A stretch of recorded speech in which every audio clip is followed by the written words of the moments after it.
한 사업가가 버려진 역사적인 저택을 사기로 결정했습니다. 첫 번째 방문 때 그는 위층에서 소리를 들었습니다.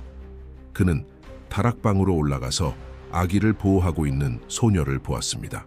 미래가 그들에게 무슨 일을 가져다 줄지 모두가 말문을 잃었습니다. 이 스토리를 듣기 전에 채널을 구독하는 것을 잊지 마세요.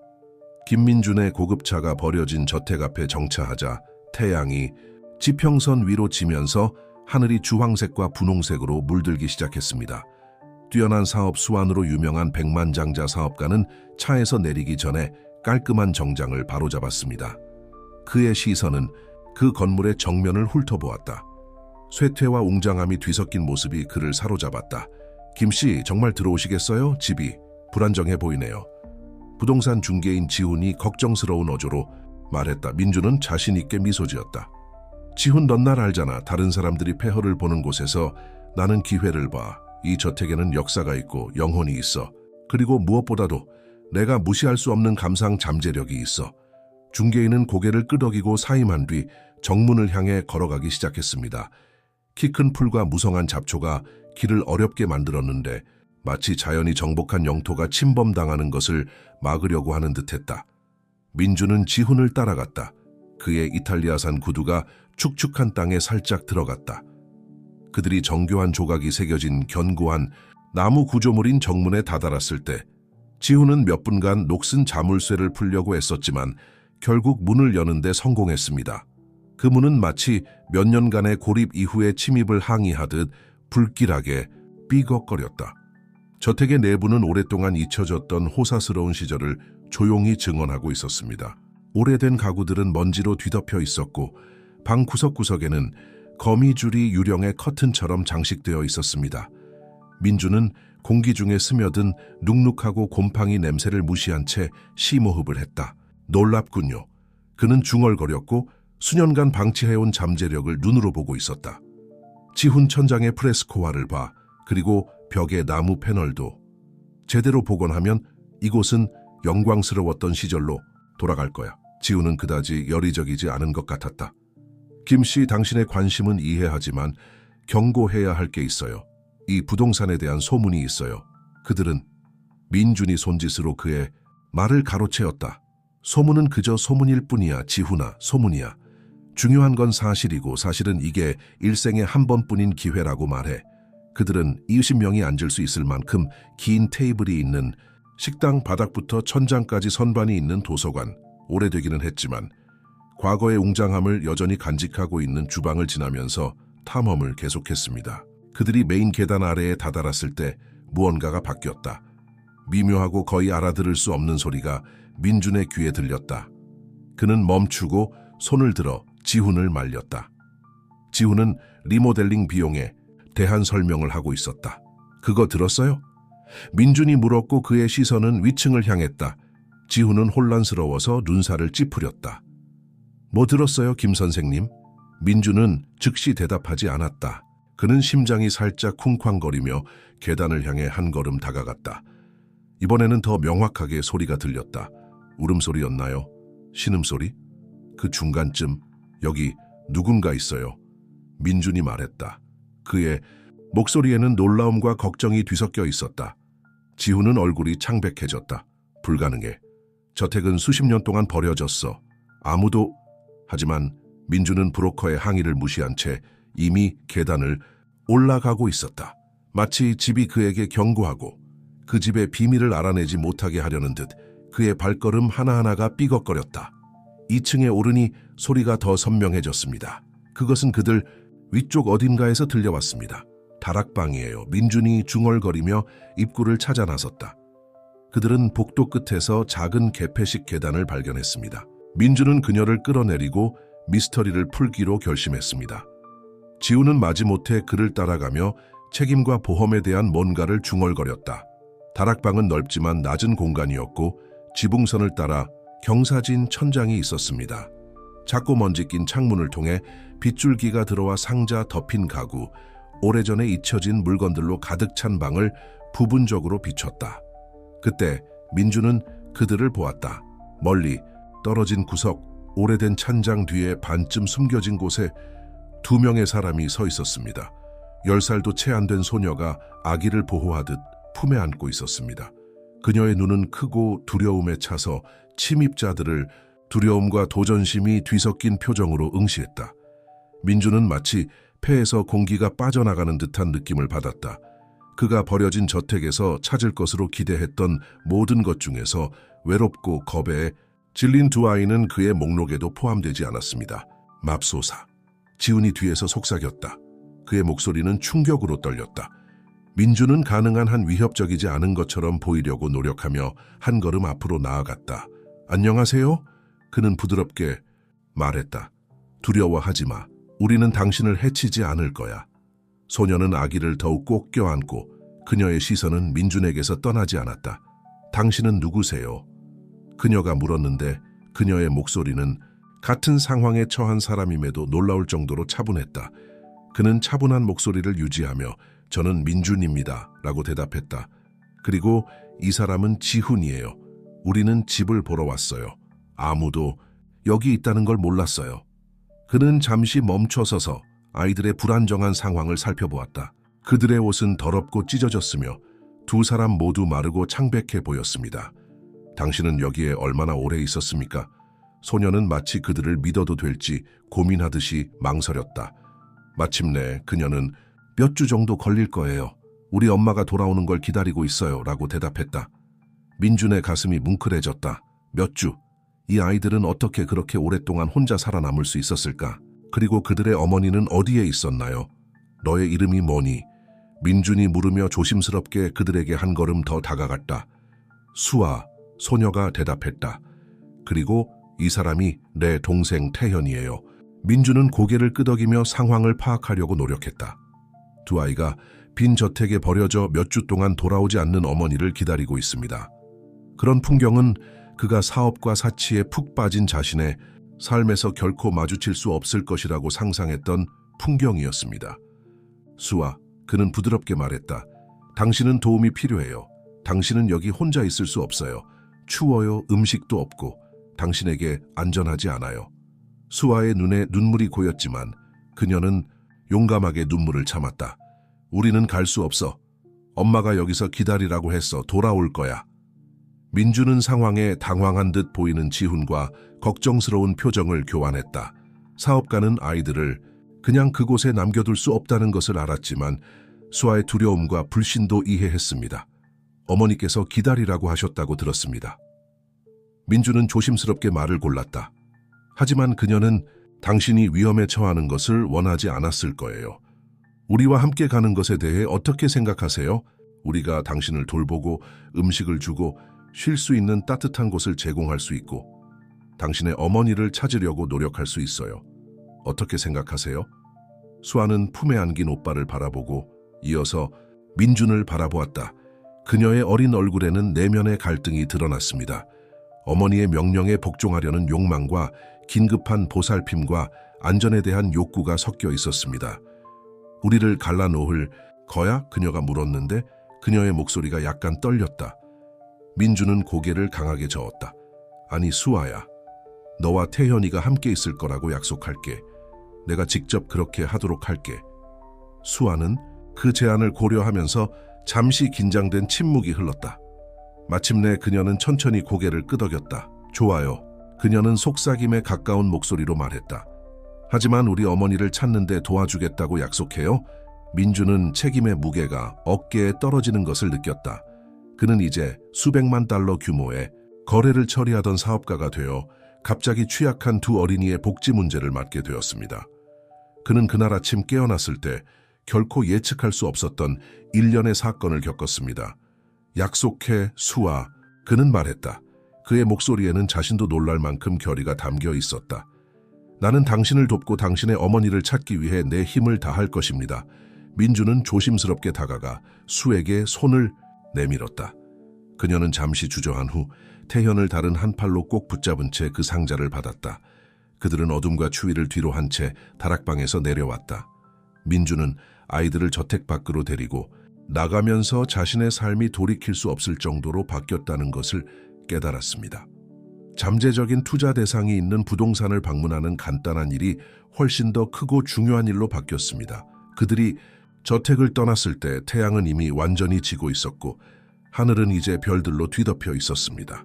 민주는 버려진 저택의 웅장한 배경에 자리 잡은 두 명의 작은 인물, 수아와 태현을 바라보았다. 집으로 가자. 그는 부드러운 목소리로 말하며 그들을 차에 태우도록 도왔다. 민주는 저택을 뒤로 하고 어두운 길을 달리며 운명의 굴곡에 대해 생각하지 않을 수 없었다. 그는 사업 기회를 찾아 그곳에 갔지만 그보다 훨씬 더 가치 있는 것을 발견했습니다. 즉, 절실히 도움이 필요한 두 어린이의 삶에 변화를 줄 수 있는 기회였습니다. 그는 그들의 미래가 어떻게 될지 몰랐다. 하지만 한 가지 확실한 것은 그의 삶이 다시는 예전과 같지 않을 것이라는 점이었습니다. 그리고 어떤 이유에서인지 그는 전에는 결코 경험하지 못했던 목적의식을 느끼게 되었습니다. 민준의 차는 밝은 도시의 거리를 매끄럽게 달리며 버려진 저택이 있던 어두운 교회를 벗어났다. 수아는 뒷좌석에서 태현을 꼭 껴안고 만화경처럼 지나가는 도시의 불빛을 바라보며 눈을 크게 떴다. 민주는 백미러로 두 명의 연약한 모습을 보며 가슴이 뭉클해졌다. 배고프세요? 그는 가볍고 위로하는 목소리를 유지하려고 노력하며 물었다. 수아는 잠시 머뭇거리다가 부끄러워하며 고개를 끄덕였다. 예, 선생님. 그녀는 조용히 대답했습니다. 좋아요. 민준이 억지로 미소를 지으며 말했다. 아직 열려있을 만한 좋은 곳을 알아요. 뭐 먹을 거 사러 가자. 알았지? 몇 분 후 그들은 24시간 영업하는 식당 앞에 멈췄다. 민주는 차에서 내려 수아를 위해 문을 열어주었고 수아는 태현을 꼭 껴안은 채 조심스럽게 차에서 내렸다. 지금까지 놀라울 정도로 조용하던 아기가 징징거리기 시작했습니다. 그 사람도 배고프겠구나. 수아가 걱정스러운 표정으로 말했다. 민주는 고개를 끄덕였다. 걱정하지 마세요. 우리가 처리해 드릴게요. 식당 안에서 늦은 밤 손님 몇몇이 이상한 세 사람, 즉 잘 차려입은 남자와 더럽고 찢어진 옷을 입은 두 아이에게 호기심 어린 시선을 던진다. 민주는 사람들의 시선을 무시한 채 모든 사람이 먹을 만큼의 음식을 주문하는 데 집중했다. 그들이 기다리는 동안 그는 수에게로 돌아섰다. 수아야, 너는 몇 살이니? 10개요. 그녀는 낯선 주변 환경을 눈으로 훑으며 대답했다. 태현이는 어때요? 그는 8개월이에요. 민주는 고개를 끄덕이며 정보를 처리하려고 노력했다. 10년. 버려진 저택에서 몇 주 동안 아기를 돌보는 어린이. 상황의 현실이 그를 강타했다. 음식이 도착했고 민주는 수아가 버거를 먹어치우는 것을 안도감과 슬픔이 뒤섞인 감정으로 지켜보았다. 그는 태현에게 우유 한 병을 가져다 주었고 태현은 따뜻한 우유를 탐욕스럽게 마시고 있었다. 몇 분간 침묵이 흐른 뒤 민주는 부드러운 목소리로 수아라고 말했다. 무슨 일이 있었는지 말해줄 수 있어. 어떻게 해서 그 저택에 들어가게 되었어? 소녀는 먹는 것을 멈추었고 그녀의 눈에는 눈물이 고였습니다. 엄마는 우리가 숨어야 한다고 했어요. 집에 있는 건 위험하다고. 한밤중에 우리를 저택으로 데려갔어요. 잠깐이고 곧 돌아올 거라고 했어요. 그녀는 눈물을 참으며 코를 훌쩍였다. 하지만 그녀는 돌아오지 않았어요. 민주는 목에 덩어리가 맺히는 것을 느꼈다. 당신의 아버지는 어떻습니까? 수아는 고개를 저었다. 저는 제 아버지를 전혀 몰랐어요. 태현이의 아버지는 태현이가 태어나기 전에 떠났어요. 사업가는 심호흡을 하며 자신의 감정을 조절하려고 노력했다. 그는 이야기 속에 훨씬 더 많은 것이 있다는 것을 느낄 수 있었다. 하지만 지금은 더 자세한 내용을 요구할 때가 아니었습니다. 이제는 괜찮아요. 그는 손을 내밀어 수아의 어깨를 살짝 만졌다. 당신은 안전합니다. 우리가 당신을 돌보겠습니다. 식사 후 민주는 두 사람을 시내 중심에 있는 자신의 펜트하우스로 데려갔다. 보통 그녀의 성공과 지위의 상징이었던 그 아파트는 갑자기 아이들의 즉각적인 필요사항 앞에서 차갑고 비인간적으로 느껴졌다. 어서 오세요. 그가 말하며 그들을 복도로 인도했다. 어디서 잘 수 있는지 알려줄게. 그는 그들을 넓은 스위트룸인 게스트룸으로 안내했는데 그곳은 거의 사용되지 않는 곳이었다. 여러분은 여기서 지내도 됩니다. 저쪽에 화장실이 있고 그는 그들에게 어울리는 옷이 없다는 것을 깨닫고 말을 멈췄다. 내일 우리가 당신을 위해 뭔가 사줄게요. 알겠어요? 수아는 고개를 끄덕이고 그녀의 눈은 감탄과 의심이 뒤섞인 표정으로 호화로운 방 안을 둘러보았다. 너희들 목욕 좀 해야겠다.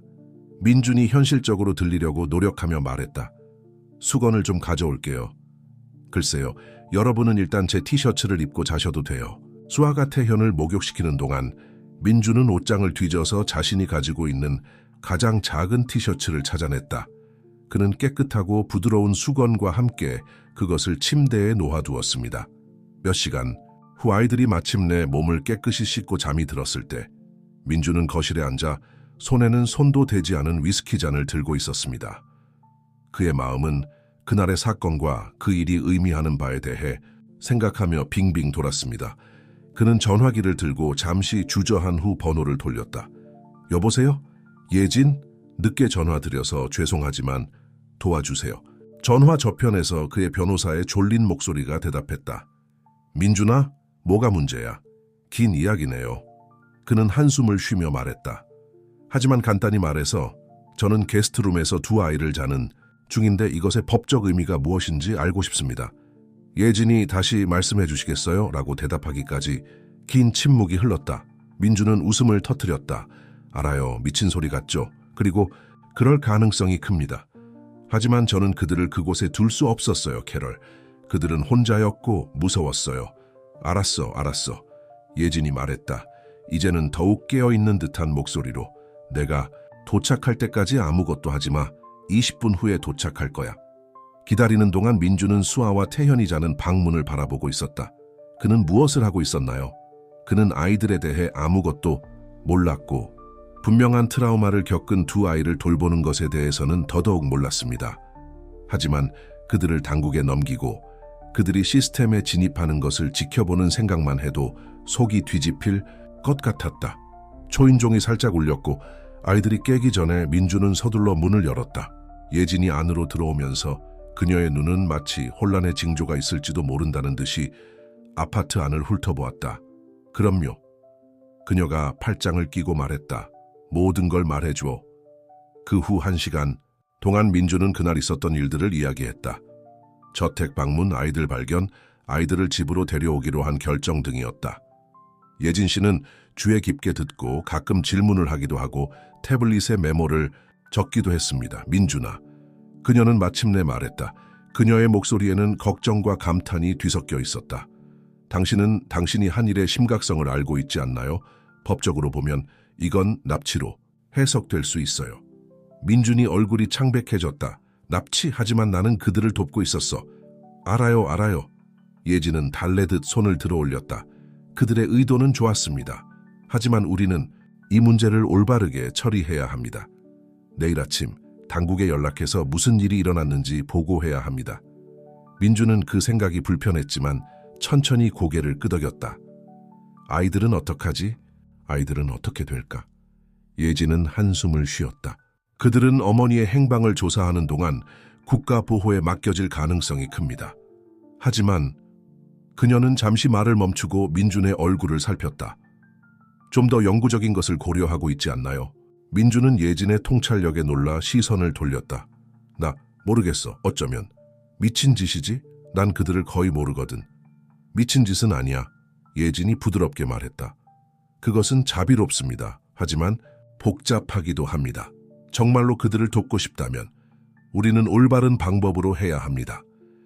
그들은 그 후 몇 시간 동안 전략, 법적 가능성, 다음 단계에 대해 논의했습니다.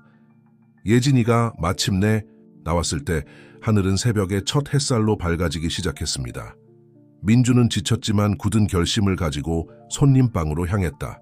그는 조용히 문을 열고 안을 들여다보았다. 수아와 태현은 깊이 잠들어 있었고 소녀는 동생을 보호하는 팔로 그를 끌어안고 있었다.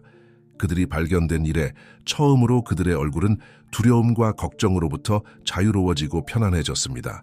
그 순간 그 두 연약한 아이들을 바라보던 민준은 자신의 인생이 영원히 바뀌었다는 것을 깨달았습니다. 아무리 힘들어도 어떤 장애물에 직면하더라도 그는 그들을 보호하고 그들이 누릴 만한 미래를 주기 위해 자신이 할 수 있는 모든 것을 할 것입니다. 그는 한숨을 쉬며 문을 살짝 닫고 자신의 방으로 향했다. 그는 앞으로 몇 주가 힘든 시간이 될 거라는 걸 알고 있었다. 하지만 오랜만에 민준은 자신이 정말 의미 있는 일을 하고 있다는 느낌을 받았습니다. 그는 누워있는 동안 버려진 저택을 떠올렸다. 그녀는 어떤 비밀을 아직도 숨기고 있었을까? 수아와 태연의 엄마에게 실제로 무슨 일이 일어났을까? 그리고 이러한 답변은 아이들의 미래와 당신의 미래에 어떤 영향을 미칠까요? 이런 의문들이 머릿속을 맴돌던 가운데 민주는 마침내 잠에 빠졌다. 깨어났을 때는 상상도 못했던 새로운 여행이 시작될 거라는 걸 알았기 때문이다. 민주는 잠에서 깨어났을 때 아침 햇살이 방 커튼 사이로 스며들었고 마치 몇 분밖에 잠을 자지 못한 것 같은 기분이었다. 어젯밤에 있었던 일이 그의 머릿속을 스쳐 지나갔고 그는 잠시 이 모든 일이 초현실적인 꿈이었을지도 모른다고 생각했다. 하지만 복도에서 들려오는 아이들의 부드러운 목소리에 그런 환상은 금세 사라졌습니다. 그는 일어나서 가운을 걸치고 주방으로 걸어갔다. 그곳에서 그는 수아가 의자 위에 서서 위쪽 캐비닛에 있는 시리얼 상자를 꺼내려고 애쓰는 것을 보았습니다. 태현은 바닥에 앉아 나무 숟가락으로 즐겁게 놀고 있었습니다. 좋은 아침입니다. 민주는 그들을 놀라게 하지 않기 위해 부드럽게 말했다. 수아는 균형을 잃을 뻔하며 급히 돌아섰다. 미안해요. 그녀는 중얼거리며 의자에서 내려왔다. 우리는 당신을 깨우고 싶지 않았어요. 태현이가 배고프고 나는 생각했어요. 민준이 손을 들어 그녀를 조심조심 막았다. 괜찮아. 수아야. 이제 집에 왔어. 먹을 때 허락을 구할 필요 없어. 그는 걸어가서 시리얼 상자를 집어 테이블 위에 올려놓았다. 괜찮은 아침 식사는 어때요? 그 후 몇 분 동안 민주는 계란과 토스트를 준비하고 태연을 위해 우유를 드고 수아와 가볍게 이야기를 나누는 등 이상하게도 집안일을 반복했습니다. 그 소녀는 아직도 조심스러웠지만 전날 밤보다 편안해 보였다. 수아, 민준이 식사를 하면서 말했다. 오늘은 중요한 일이 있어.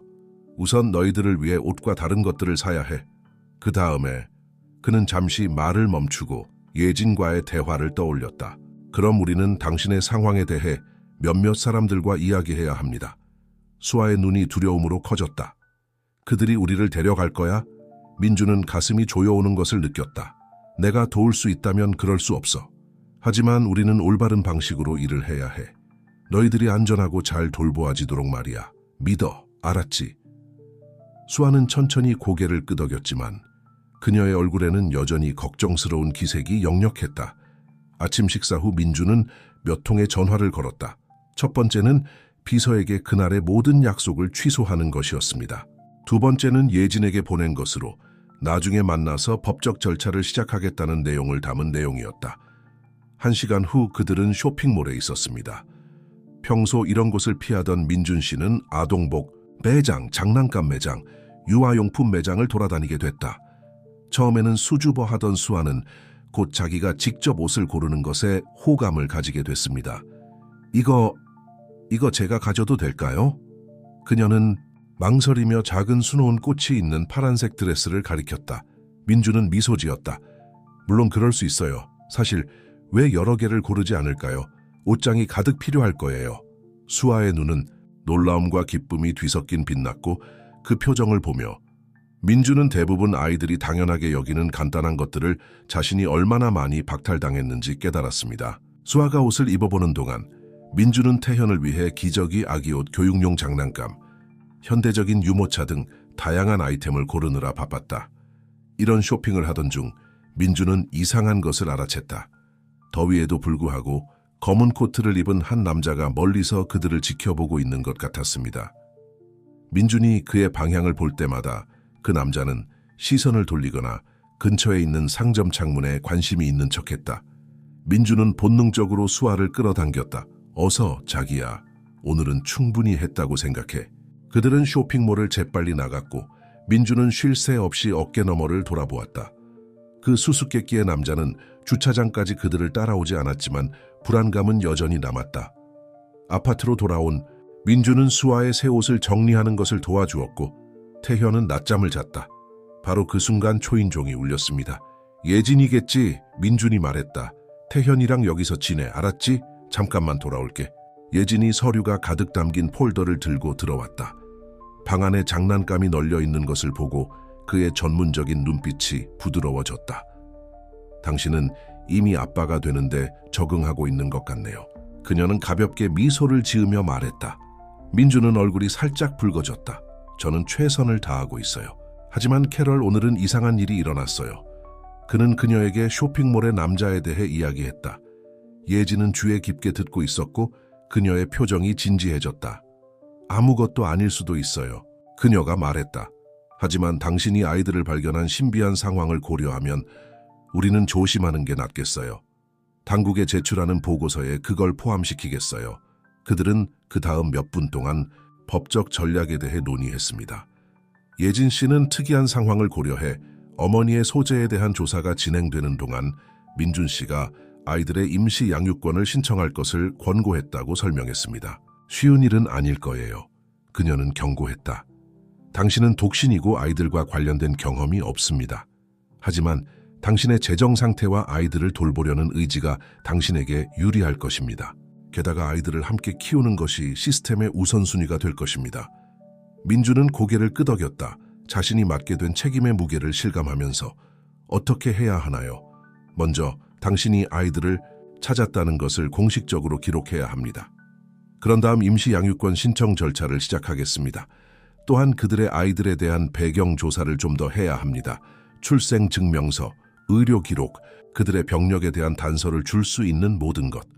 두 사람이 이야기를 나누고 있을 때 수아가 태현을 품에 안고 조심조심 방문에 나타났다. 예진은 그녀에게 부드럽게 미소 지었다. 안녕, 수아. 나는 민준이 친구 예진이야. 너를 돕기 위해 왔어. 수아는 예진과 민준을 번갈아가며 바라보며 확신이 없는 표정을 지었다. 민준은 그녀에게 다가가서 위로하는 손을 그녀의 어깨에 얹었다. 괜찮아요. 그는 안심시켰다. 예진이가 여기 온 건 당신이 원한다면 내 곁에 머물 수 있도록 보장하기 위해서예요. 수아는 천천히 고개를 끄덕였다. 그렇게 하고 싶어요. 그녀가 부드럽게 말했다. 당신은 우리에게 좋은 사람이었어요. 민준의 가슴은 그가 말할 수 없는 감정으로 가득 찼다. 그것은 보호적인 마음과 부드러움, 그리고 짧은 시간에 자신에게 너무나 중요해진 아이들을 실망시키지 않으려는 강렬한 결의가 뒤섞인 감정이었습니다. 예진은 그 상호작용을 흥미롭게 지켜보았다. 그녀가 말했다. 여기서 좋은 사건이 있는 것 같아. 민준, 오늘 나중에 경찰서에 가서 공식 보고서를 제출해야 해. 그 후에 구금 절차를 시작하자. 그 다음 몇 시간은 형식과 진술 질문으로 가득 차 있었습니다. 민준은 아이들을 어떻게 찾았는지에 대한 이야기를 계속해서 들려주었고 경찰관들은 메모를 하고 의미심장한 눈빛을 교환했다. 수아는 따로 신문을 받았고 이는 민준을 불안하게 했지만 필요한 과정이라는 것을 알고 있었다. 그녀가 돌아왔을 때 그녀의 눈은 울음으로 붉어 있었고 그녀는 곧장 민준의 품으로 달려갔다. 조용히, 괜찮아요. 그는 그녀를 껴안으며 중얼거렸다. 당신은 정말 용감했어요. 하루가 끝나고 지치긴 했지만 안도감을 느낀 그들은 아파트로 돌아왔습니다. 아이들의 어머니를 찾기 위한 공식 조사가 시작되었고 민주는 다음 주에 열리는 공식 심리가 진행되는 동안 아이들을 돌볼 수 있는 임시 허가를 받았습니다. 그날 밤 수아와 태현을 잠자리에 눕히면서 민주는 단 48시간 만에 자신의 삶이 얼마나 엄청나게 바뀌었는지 되돌아보게 되었습니다. 그는 사업에만 집중하는 한 명의 기업계에서 이제는 취약한 두 아이의 보호자가 되어 아버지로서의 역할과 책임이라는 미지의 바다를 항해하고 있습니다. 아이들이 잠든 후 거실에 앉아있던 민주는 휴대전화를 들고 잠시 망설이다가 몇 년 동안 사용하지 않던 전화번호로 전화를 걸었다. 안녕하세요, 엄마. 전화가 연결되자 그는 말했다. 늦게 전화드려서 죄송합니다. 저는 조언이 필요해요. 민주는 놀란 어머니에게 이야기를 시작하면서 자신의 인생을 영원히 바꿀 여행을 시작한다는 것을 깨달았습니다. 그는 미래가 어떻게 될지 몰랐지만 무슨 대가를 치르더라도 수아와 태현을 지키기 위해 무엇이든 하겠다고 결심했습니다. 건물 밖 어둠 속에 숨어 쇼핑몰에서 온 남자가 민준의 아파트 창문을 바라보며 휴대전화를 귀에 대고 있었다. 그렇습니다. 그는 전화 반대편에 누군가에게 중얼거렸다. 그들을 찾았어요. 이제 어떻게 해야 하나요? 그 이후의 날들은 민준에게 감정의 롤러코스터와도 같았습니다. 수아와 태현의 일상생활을 돌보고 복잡한 법적 절차를 처리하고 원격으로 사업을 운영하려고 노력하느라 숨 쉴 시간조차 거의 없었을 뿐만 아니라 자신의 삶에 찾아온 엄청난 변화를 처리할 시간도 없었습니다. 어느 날 아침 식사를 준비하던 중 놀랍게도 수아가 부끄러워하며 그의 소매를 잡아당겼다. 그녀는 요즘 들어 그에게 붙인 호칭을 빌려서 민준 삼촌, 뭐 좀 물어봐도 돼요? 라고 말했다. 민준은 그녀와 눈높이를 맞추기 위해 무릎을 꿇었다. 물론이지, 발, 뭐야? 그녀는 주저하며 새로운 셔츠 자락을 긴장스럽게 만지작거렸다. 언제 엄마는 돌아오시나요? 그 질문은 민준의 배를 후려치는 펀치처럼 날아왔다. 그는 아이들이 집처럼 편안하게 느낄 수 있도록 온갖 노력을 기울였지만 어머니의 부재는 쉽게 치유될 수 없는 열린 상처라는 것을 알고 있었습니다. 모르겠어요, 얘야. 그는 목소리를 떨리지 않게 유지하려고 애쓰며 솔직하게 대답했다. 하지만 우리는 그녀를 찾기 위해 최선을 다하고 있다는 걸 약속할게요. 수아는 천천히 고개를 끄덕였고 그녀의 눈에는 눈물이 고였다. 그녀가 우리를 만나고 싶어 하지 않으면 어떡하지? 민준은 가슴이 찢어지는 것을 느꼈다. 그는 수아를 꼭 껴안았다. 들어봐, 발. 내 엄마한테 정확히 무슨 일이 일어났는지는 모르겠지만 널 태연이보다 더 사랑할 거야. 어른들은 가끔 사랑하는 사람을 보호한다고 생각하며 엉뚱한 짓을 하곤 해. 하지만 무슨 일이 일어나든 나는 너희들을 돌볼 거라고 약속할게. 알았지? 수아는 그의 어깨에 코를 대고 고개를 끄덕였다. 좋아요. 그때 초인종이 울리고 두 사람은 깜짝 놀랐다. 민준은 일어나서 눈꼬치로 눈물을 조심조심 닦았다. 예진이겠지. 내가 대답하는 동안 태현이랑 같이 있을 수 있어? 수아는 기꺼이 동의하며 언니를 보호하는 역할을 맡았습니다. 민준은 변호사의 친숙한 얼굴을 볼 수 있을 것이라 기대하며 문을 열었다. 그 대신 그는 깔끔한 정장을 입고 가죽 서류 가방을 든 중년 남자와 마주쳤습니다. 김 선생님? 남자가 깊고 전문적인 목소리로 물었다. 제 이름은 엔리케 박사입니다. 저는 사립탐정입니다. 들어가도 될까요? 논의할 게 많아요. 민준은 망설이며 수아가 태현과 놀고 있는 아파트를 보호적인 눈빛으로 바라보았다. 실례합니다만 제 주소를 어떻게 알게 되셨나요?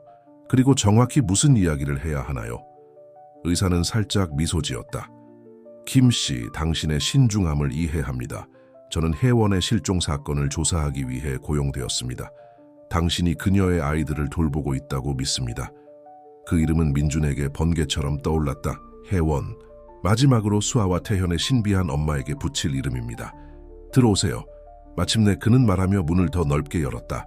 하지만 내 사무실에서 이야기하자 아이들은 이 말을 들을 필요가 없어. 민준은 수에게 태현과 같은 방에 머물도록 한 뒤 수사관을 자신의 집 사무실로 인도하고 문을 닫았다. 그럼 민준이 책상 뒤에 앉으며 말을 시작했다.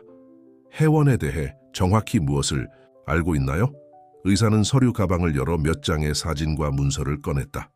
32세의 혜원은 대형 건설 회사에서 회계사로 일하다가 약 3개월 전 갑자기 실종되었습니다.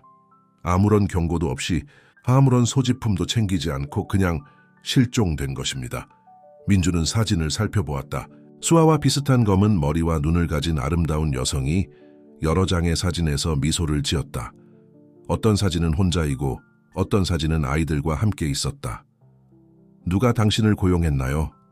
민준은 여러 가지 가능성을 염두에 두고 질문했다. 의사는 머뭇거렸다. 불행히도 저는 제 의뢰인의 신원을 밝힐 수 없습니다.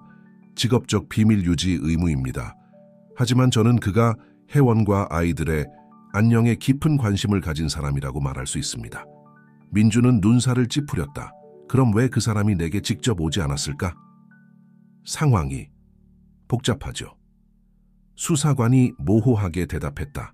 제 의뢰인은 혜원이 위험에 처해 있다고 생각합니다. 그리고 확장해서 아이들도요. 민준의 척추에 오한이 흘렀다. 어떤 위험요?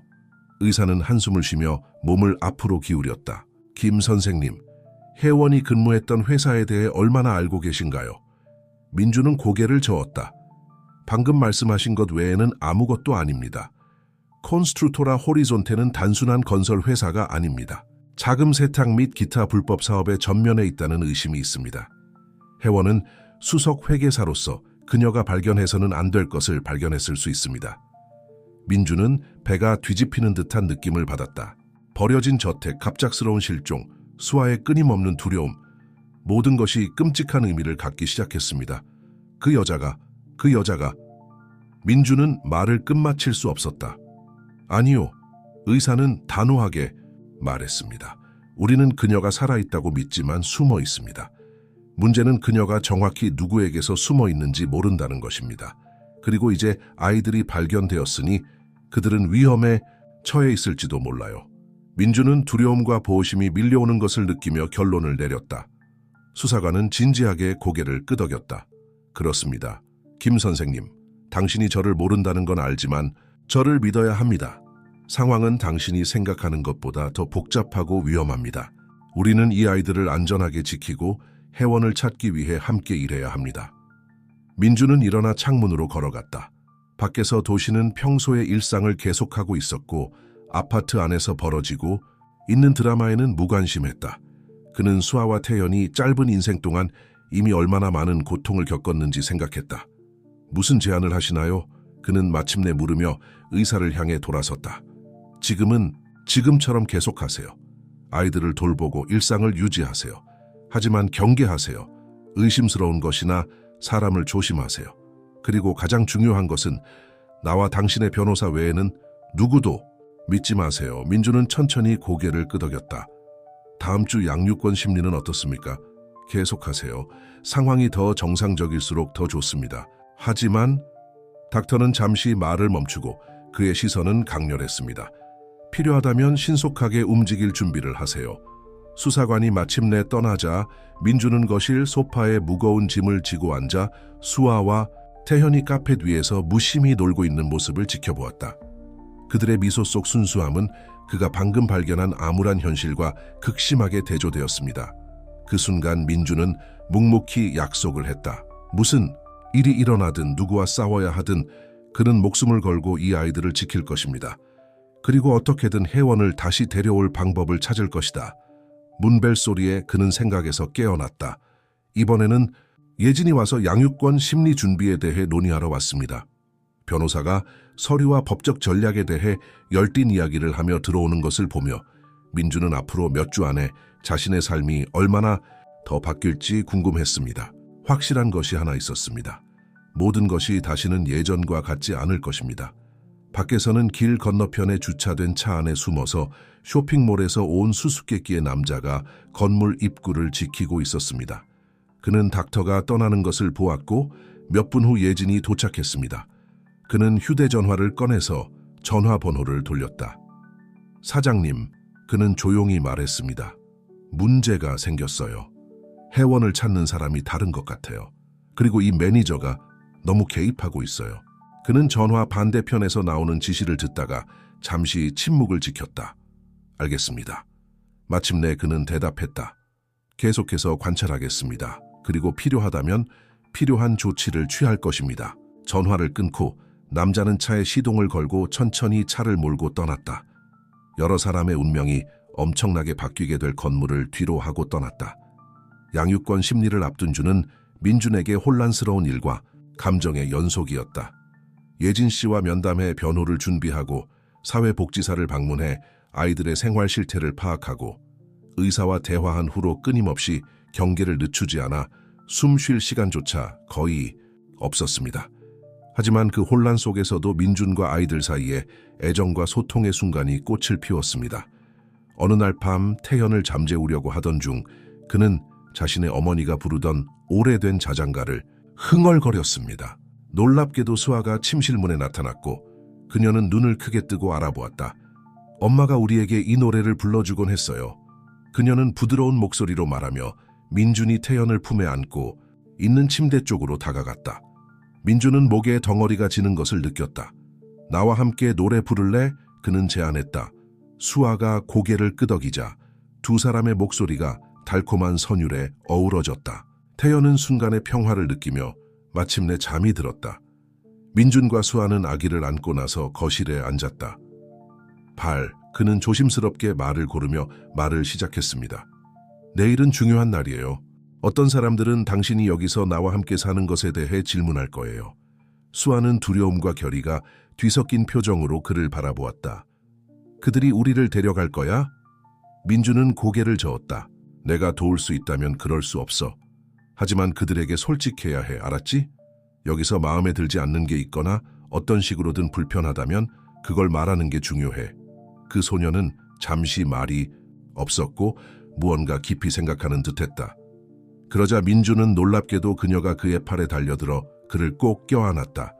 저는 민준 삼촌과 함께 있고 싶어요. 그녀는 그의 가슴에 대고 중얼거렸다. 당신 덕분에 우리는 안전하다고 느껴져요. 민주는 포옹을 되돌려주며 눈물이 고이는 것을 느꼈다. 나도 너가 머물러 줬으면 좋겠어, 발. 네가 아는 것보다 더. 다음 날 아침 아파트는 흥분한 분위기로 가득 찼다. 예진 씨는 일찍 도착하며 서류 더미와 전문가다운 결의를 가지고 왔다. 기억하세요. 그녀는 민준이 넥타이를 고치는 동안 그에게 지시했다. 솔직하면서도 자신감을 가지세요. 아이들의 복지에 헌신한다는 것을 보여주세요. 하지만 현재 상황의 일시적인 본질을 이해한다는 것도 보여주세요. 민준은 고개를 끄덕였다. 마치 자신의 인생에서 가장 중요한 협상 중 하나에 들어가려는 것 같은 기분이었다. 그리고 어떤 면에서는 정확히 그게 사실이었습니다. 법정에 들어서자 민주는 방 뒤쪽에 은밀하게 앉아있는 박사의 존재에 놀랐다. 두 사람의 시선이 잠시 마주쳤고 수사관은 가볍게 고개를 끄덕였다. 공청회 자체가 감정의 롤러코스터였습니다. 민주는 사회복지사들로부터 자신의 노고에 대한 칭찬을 들었지만 아이들과 관련된 자신의 경험이 부족하다는 점에 대한 우려도 표명했습니다. 수아는 증언을 위해 불려갔고 민준과 함께 있을 때 얼마나 안전하고 행복했는지에 대한 그녀의 감정 어린 증언은 많은 사람들의 눈물을 흘렸습니다. 말할 차례가 되자 민준은 심호흡을 하고 판사를 직접 바라보았다. 카카, 그는 말을 시작했습니다. 2주 전만 해도 저는 사업과 직업적 성공에만 집중하는 사람이었습니다. 수아와 태현을 만난 후 모든 것이 바뀌었습니다. 저는 서류상으로는 이상적인 보호자가 아니라는 걸 압니다. 저는 독신이고 아이들에 대한 경험이 없으며 힘든 직업을 가지고 있습니다. 하지만 지난 며칠 동안 저는 사랑, 헌신, 그리고 인생에서 정말 중요한 것에 대해 지난 몇 년 동안 배웠던 것보다 더 많이 배웠습니다. 그는 잠시 멈추더니 목구멍에서 감정이 치솟는 것을 느꼈다. 저는 이 아이들의 부모를 대신하기 위해 여기 온 것이 아닙니다. 저는 우리가 그들의 어머니의 행방에 대한 답을 찾는 동안 안전한 집, 사랑, 안정을 제공하기 위해 여기 있습니다. 그리고 저는 온 마음을 다해 그들을 보호하고 그들의 안녕을 보장하기 위해 제 힘을 다할 것을 약속드립니다. 이어진 침묵은 방 뒤쪽에서 누군가가 조용히 코를 훌쩍이는 소리에 의해서만 깨졌다. 판사는 말을 하기 전 민준을 오랫동안 관찰했다. 김씨, 당신의 헌신은 분명합니다. 이 사건의 특이한 상황과 당신이 돌보는 아이들의 겉보기에 건강한 모습을 고려하면 나는 임시 양육권을 부여하고자 합니다. 그러나 그는 더욱 진지한 어조로 덧붙여 말했습니다. 이 상황은 정기적으로 재평가될 것입니다. 그리고 김 씨의 실종에 대한 진행 중인 조사에 당신의 전적인 협조를 기대합니다. 민주는 열렬히 고개를 끄덕였다. 물론입니다. 카카, 필요한 것은 무엇이든 하겠습니다. 망치가 내려져 결정이 공식화되자 민주는 안도감과 책임감이 밀려오는 것을 느꼈다. 예진이 그를 껴안으며 축하한다고 속삭였고 수아는 그의 품으로 달려갔고 태연은 근처에 있던 사회복지사의 품에 안겨 행복하게 중얼거렸다. 법정을 나서자 민주는 닥터가 조심스럽게 다가오는 것을 보았다. 축하해요. 수사관이 중얼거렸다. 하지만 조심하세요. 이게 상황을 복잡하게 만들 수 있어요. 민준이 무슨 말인지 묻기도 전에 그 남자는 이미 군중 속으로 사라져 버렸다. 아파트로 돌아온 민준은 작은 축하 행사를 열었다.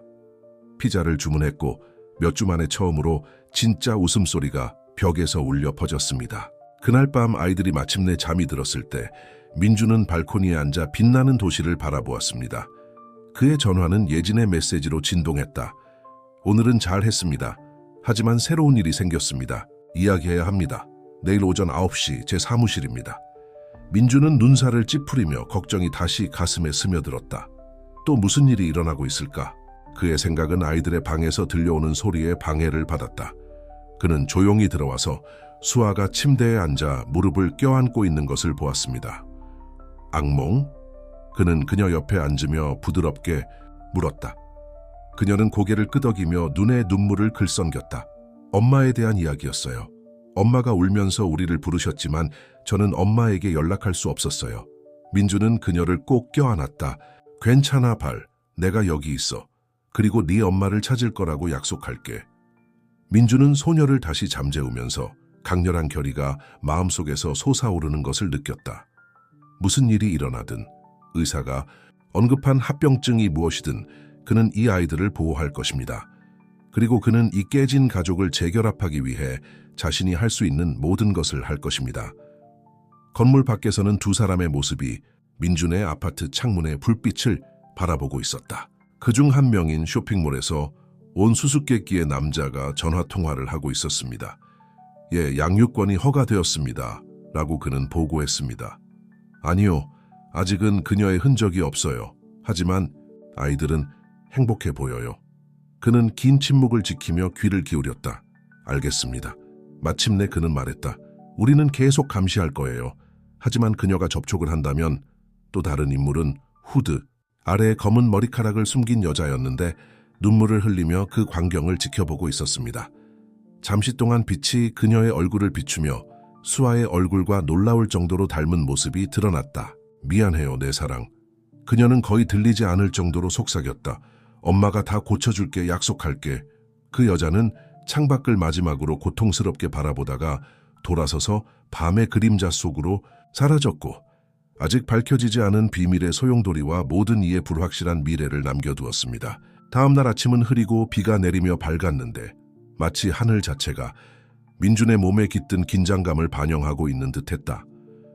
예진이 추천한 믿을 만한 베이비시터에게 아이들을 맡긴 뒤 그는 질문과 걱정으로 가득 찬 마음으로 변호사의 사무실로 향했다. 대도시의 혼잡한 교통이 그에게 불리하게 작용하는 듯했고 민주는 불안하게 스티어링 휠을 두드리고 있는 자신을 발견했습니다. 예진이 언급한 새로운 전개는 무엇일까? 그리고 이것은 새로 형성된 그의 가족에게 어떤 영향을 미칠까? 마침내 웅장한 사무실 건물에 도착하자마자 민주는 곧바로 예진의 사무실로 안내되었다. 놀랍게도 닥터가 이미 와 있었고 그의 진지한 표정은 예진의 긴장된 미소와 대조를 이루었다. 민준, 예진이 말을 시작했다. 그가 앉자마자 이렇게 빨리 와줘서 고맙구나. 우리는 글쎄 네가 알아야 할 정보가 있어. 의사는 목을 가다듬고 몸을 앞으로 기울였다. 김 씨, 제가 상황이 생각보다 복잡하다고 말했던 걸 기억하세요? 글쎄요, 우리는 모든 것을 바꿀 무언가를 발견했어요. 민주는 배가 뒤집히는 듯한 느낌을 받았다. 뭐야, 혜원은 찾았어? 예진과 의사는 변호사가 그렇지 않아요. 하지만 우리가 찾았어요. 라고 대답하기 전에 서로 시선을 교환했습니다. 그녀는 테이블 위로 폴더를 밀었다. 민주는 떨리는 손으로 폴더를 열었다.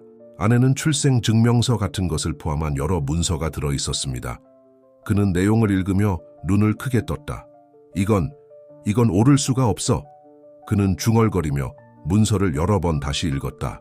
불행히도 그것은 사실입니다. 의사가 확인했다. 태현이는 혜원의 아들이 아니야. 사실 수아의 오빠도 아니야. 민주는 마치 발밑에 땅이 뽑혀나가는 듯한 기분을 느꼈다. 하지만 어떻게? 왜? 예진은 깊이 한숨을 쉬었다. 우리가 알아낸 바에 따르면 태현은 콘스트루토라 호리존테의 임원 중 한 명의 아들입니다. 동욱이라는 남자입니다. 혼외 정사가 있었고 아이가 태어났을 때 그들은 그녀를 혜원에게 맡겨 키우게 했어요. 민주는 그 말을 마쳤고 그 깨달음이 번개처럼 그에게 와닿았다. 의사는 진지하게 고개를 끄덕였다. 맞아요. 혜원이 이걸 발견한 거고 회사의 다른 부정행위도 발견한 것 같아요.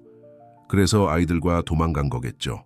민주는 의자에 기대 앉았고 그의 마음은 그 의미로 인해 빙빙 돌았다. 그러니까 혜원을 찾으면 태현이와 수아는 헤어질 수 있어요. 예진이 부드럽게 결론을 내렸다. 그 뒤에 이어진 침묵은 귀가 터질 듯한 소리였다.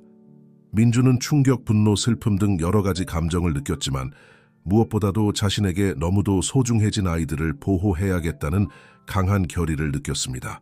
이런 일이 일어날 수 없어요. 마침내 그는 단호한 목소리로 말했다. 우리는 이 아이들을 분리할 수 없습니다. 그들은 이미 너무 많은 것을 겪었습니다. 예진은 그의 팔에 위로의 손길을 얹었다. 동의합니다, 민준. 그래서 우리는 다음 단계에 대해 매우 조심해야 합니다. 의사는 진지한 표정으로 앞으로 몸을 기울였다. 김 선생님, 더 있습니다. 혜원이 접촉을 시도하고 있다고 믿을 만한 이유가 있습니다. 민준은 가슴이 쿵쾅거리는 것을 느꼈다. 이와 같이 움직임이 있었습니다. 수사관이 모호하게 설명했다. 사람들이 질문을 하고 당신의 아파트를 보고 있었습니다. 그리고 이게 나타났습니다. 그는 테이블 위로 사진 한 장을 밀어 넣었다. 사진에는 두건을 쓴 한 여자가 그림자 속에 반쯤 숨어서 민준의 건물을 지켜보고 있는 모습이 담겨 있었습니다. 얼굴을 반쯤 가렸음에도 불구하고 수아와 닮았다는 것은 부인할 수 없었다. 혜원아. 민준이 손끝으로 사진을 만지며 속삭였다. 그렇게 믿습니다. 의사가 확인했습니다. 그녀는 근처에 있습니다, 김 선생님. 그리고 그녀는 아마 곧 연락을 시도할 겁니다. 민준은 벌떡 일어나 창문으로 걸어갔다.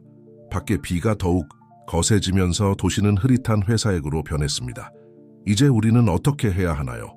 예진이 그의 편에 섰다. 지금은 우리가 지금처럼 계속합니다. 당신은 아이들을 양육하고 지금까지 해왔던 대로 돌보아 주세요. 하지만 우리는 어떤 시나리오에도 대비해야 합니다. 수아랑 태연은 어때요? 민준은 돌아서서 나머지 두 사람을 바라보며 물었다. 그들에게 말해야 할까요? 의사는 고개를 저었다. 아직은 아니야. 수아는 이 정보를 다루기엔 너무 어리고 우리가 혜원을 찾는 데 가까워졌다는 걸 알게 되면 실수로 잘못된 사람들에게 알릴 수도 있어. 민준은 천천히 고개를 끄덕이며 어깨에 책임감에 무게를 느꼈다. 혜원이가 나한테 직접 연락하면 어떡하지? 경솔한 짓 하지 마, 예진이 경고했다. 즉시 저희에게 연락해 주세요. 기억하세요. 여기에는 아이들의 복지뿐만 아니라 잠재적인 기업 범죄와 그 밖에도 많은 것이 걸려 있습니다. 민준이가 마침내 사무실을 나설 때 그의 마음은 혼란스러웠다. 그는 차로 걸어가는 동안 비가 자신을 적시는 것을 거의 느끼지 못했습니다. 태현에 대한 폭로, 혜원이 그렇게 가까이 있을 가능성이 있다는 것. 모든 게 초현실적으로 느껴졌어요. 아파트로 돌아온 민준은 수아와 태현이 베이비시터와 즐겁게 놀고 있는 것을 보았다.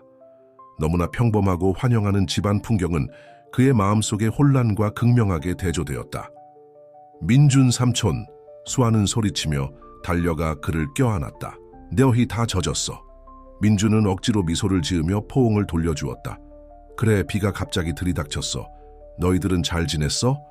수아가 오늘 하루를 떠드는 동안 민준은 태연을 지켜보았다. 그 아기는 자신의 진짜 출신에 대한 사실이 밝혀진 것을 전혀 모른 채 미소 짓고 중얼거렸습니다. 그는 어떻게 이 아이들을 찢어놓으려는 세상으로부터 보호할 수 있을까? 그날 밤 아이들을 잠재운 후 민준은 다시 발코니에 나가 도시를 바라보았다. 비가 그치고 공기가 상쾌하고 깨끗해졌습니다. 귀하의 휴대전화가 진동하며 다음과 같은 메시지가 나타났습니다.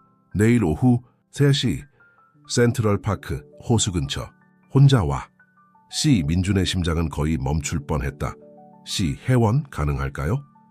그는 그 메시지를 숙고하고 있었는데 아래 거리에서 뭔가 움직이는 것이 눈에 띄었다. 사진에서 의사가 보여준 것과 똑같이 후드를 쓴 사람이 건물을 지켜보고 있었습니다. 잠시 그 사람은 고개를 들었고 두 사람의 시선이 마주쳤다. 민준은 수아의 눈과 너무나 닮은 그 눈을 금세 알아봤고 숨을 멈췄다. 하지만 그가 아무것도 하기 전에 그 인물은 그림자 속으로 사라져 버렸습니다. 민준은 안으로 돌아와서 다시 한번 아이들을 확인했다.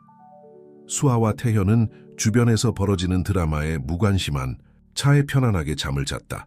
그들의 순진한 얼굴을 바라보며 민준은 아무 말 없이 약속을 했습니다. 무슨 일이 일어나든 그는 속삭였다.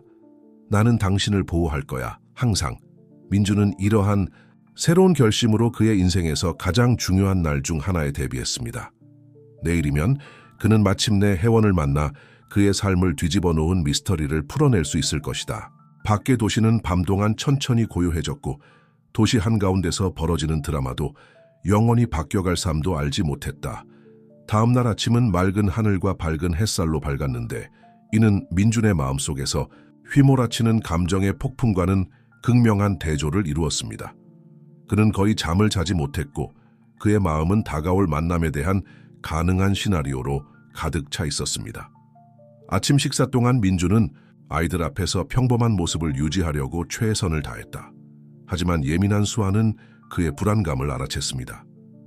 민준 삼촌, 괜찮아요? 그녀는 걱정으로 가득 찬 넓은 눈으로 물었다. 민준은 억지로 미소를 지으며 소녀의 머리카락을 애정 어린 듯 쓰다듬었다.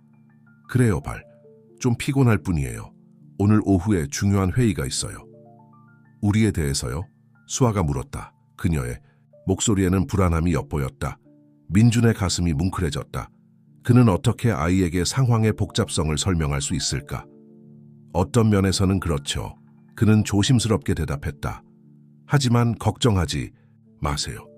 저는 당신을 돌보기 위해 최선을 다하고 있어요. 수아는 고개를 끄덕이며 잠시나마 그 대답에 만족한 듯 보였다. 하지만 민준은 그 어느 때보다도 자신의 비밀의 무게를 느꼈다. 그 다음 몇 시간은 일상적인 활동과 신중한 준비로 흐릿하게 지나갔습니다. 민준은 예진과 닥터에게 임박한 만남에 대해 알리기로 했지만 메시지에 적힌 대로 혼자 가겠다고 고집했다. 너무 위험해요. 예진은 전화통화 중에 주장했다. 함정이라면 어떨까? 만약 정말 혜원이라면? 민준이 반박했다. 그녀를 놀라게 할 위험을 감수할 수 없어. 이게 우리의 유일한 기회일지도 몰라. 예진은 마지못해 동의했지만 민준이 추적 장치와 숨겨진 마이크를 착용해야 한다고 주장했다. 그럴 가능성이 있으니까요. 그러자 의사는 공원 주변의 요원들을 신중하게 배치하겠다고 확언했습니다. 오후 2시 30분, 민준 씨는 아이들을 보모에게 맡기고 무거운 마음으로 작별 인사를 했습니다. 곧 돌아올게요. 그는 수아를 껴안고 태현의 이마에 키스하며 약속했다. 센트럴파크는 평일, 오후에 비해 비교적 조용했습니다. 민준은 천천히 호수를 향해 걸어가며 모든 얼굴, 모든 움직임을 눈으로 훑었다. 그의 주머니에 있는 장치는 마치 1톤이나 나가는 것 같았고 그로 인해 수반도에는 위험을 끊임없이 상기시켜 주었습니다. 오후 3시 정각, 민준은 호숫가에 도착했습니다. 그는 가까운 벤치에 앉아 가슴이 쿵쾅거리는 가운데 태연해 보이려고 노력했다. 시간이 지났습니다. 15, 30. 민준은 혹시 자신이 끔찍한 실수를 한 게 아닐까 고민하기 시작했는데 그 순간 뒤에서 들려온 부드러운 목소리에 굳어버렸다. 김민준? 그는 천천히 돌아섰다. 바로 거기 몇 걸음 떨어진 곳에 사진 속 여자가 있었습니다. 실제 혜원. 그는 속삭임에 가까운 목소리로 혜원이라고 말했다.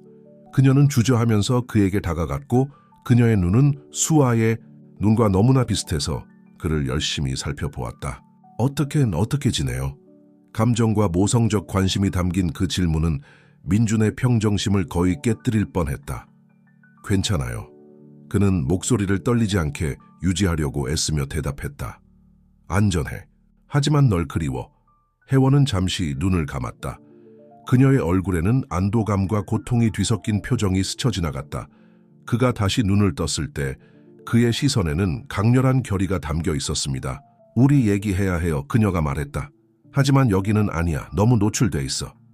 민준은 머뭇거렸다. 예진과 닥터의 경고가 모두 그의 머릿속에 울려 퍼졌다. 하지만 혜원의 눈을 들여다보며 그는 자식을 지키기 위해 필사적으로 애쓰는 어머니만을 보았다. 그럼 어디로요? 그는 물었다. 혜원은 공원의 숲이 더 우거진 곳으로 이어지는 길을 가리켰다.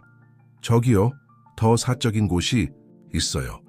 걸어가는 동안 민준은 혜원이 계속 어깨 너머로 시선을 돌리는 것을 눈치챘다. 혜원의 눈은 거의 편집증적인 경계심으로 주변을 살폈다. 마침내 그들은 푸른 나무에 반쯤 가려진 작은 정제에 도착했습니다. 혜원이 들어와서 민준에게 따라오라고 손짓했다. 우선 그녀는 감정에 떨리는 목소리로 말을 시작했습니다. 저는 당신에게 감사드리고 싶습니다. 그들을 돌봐주셔서, 그들을 안전하게 지켜주셔서. 민준은 고개를 끄덕였다. 그 애들은 대단한 애들이야, 혜원. 하지만 너가 필요해. 무슨 일이야? 왜 도망쳤어? 혜원은 앉아서 지친 표정으로 얼굴을 쓰다듬었다. 긴 이야기야, 민준아. 그리고 위험한 이야기야. 저는 호리존테, 건설에 대해 알고 있습니다. 민준이 부드럽게 말했다. 그리고 태현이에 대해서 알고 있어요. 혜원의 눈이 충격으로 커졌다. 처럼 저는 조사하는 사람들이 있어요. 돕고 싶어 하는 사람들이요. 혜원은 쓴웃음을 터뜨렸다. 도와줘? 이게 얼마나 깊은지 넌 모를 거야, 민준. 부패, 거짓말, 돈 세탁만은 아니야. 정치인, 판사들이 개입돼 있어.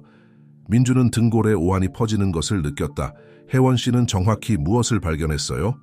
그녀는 주저하며 계속하기 전에 불안하게 주변을 둘러보았다. 문서, 대규모 부패 계획의 증거.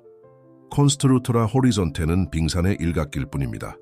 그들은 공공사업에 대한 과도한 청구부터 고위 정부 기관에서의 영향력 행사에 이르기까지 모든 것에 연루되어 있습니다. 태현이는 어때요? 민준이 부드럽게 물었다. 혜원은 눈을 감았다. 그녀 얼굴에는 고통이 그대로 드러났다.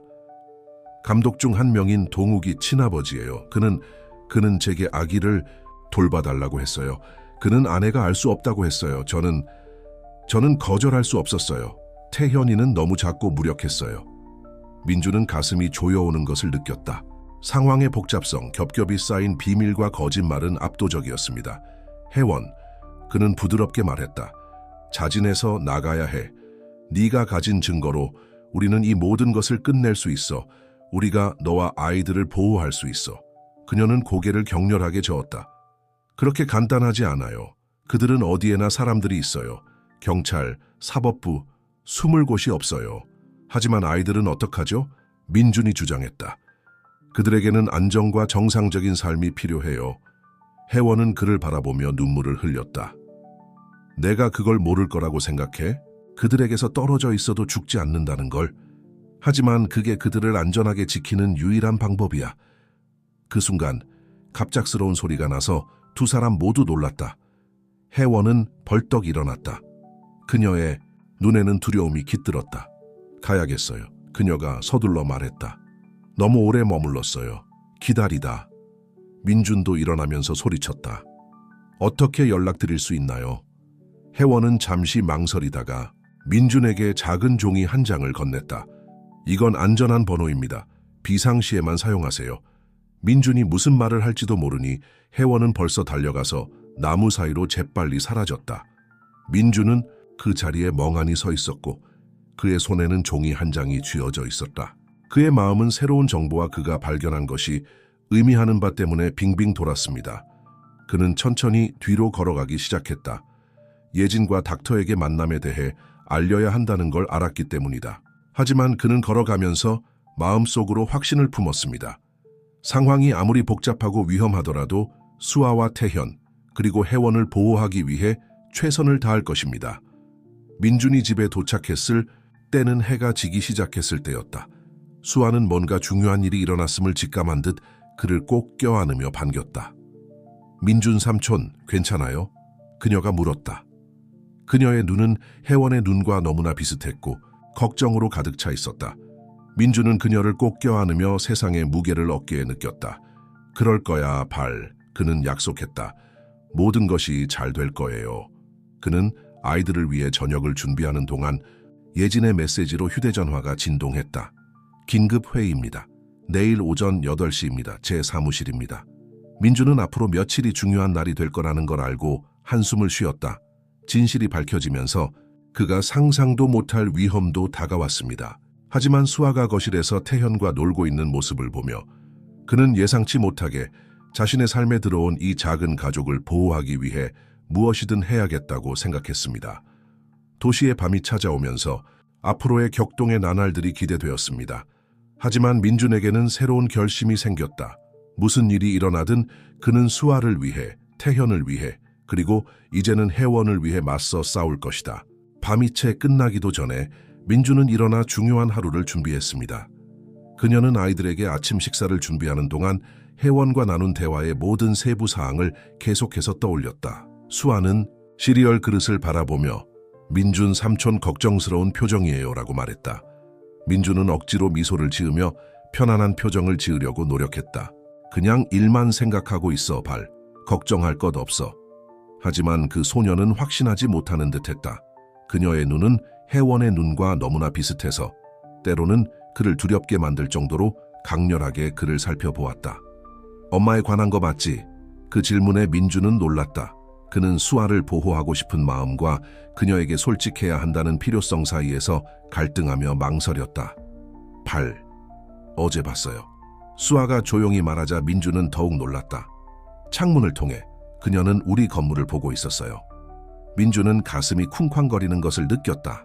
왜 나한테 말하지 않았어? 수아는 어깨를 으쓱했다. 어린아이에게는 어울리지 않는 몸짓이었다. 당신은 이미 알고 있다고 생각했어요. 당신은 항상 모든 걸 다 알고 있잖아요.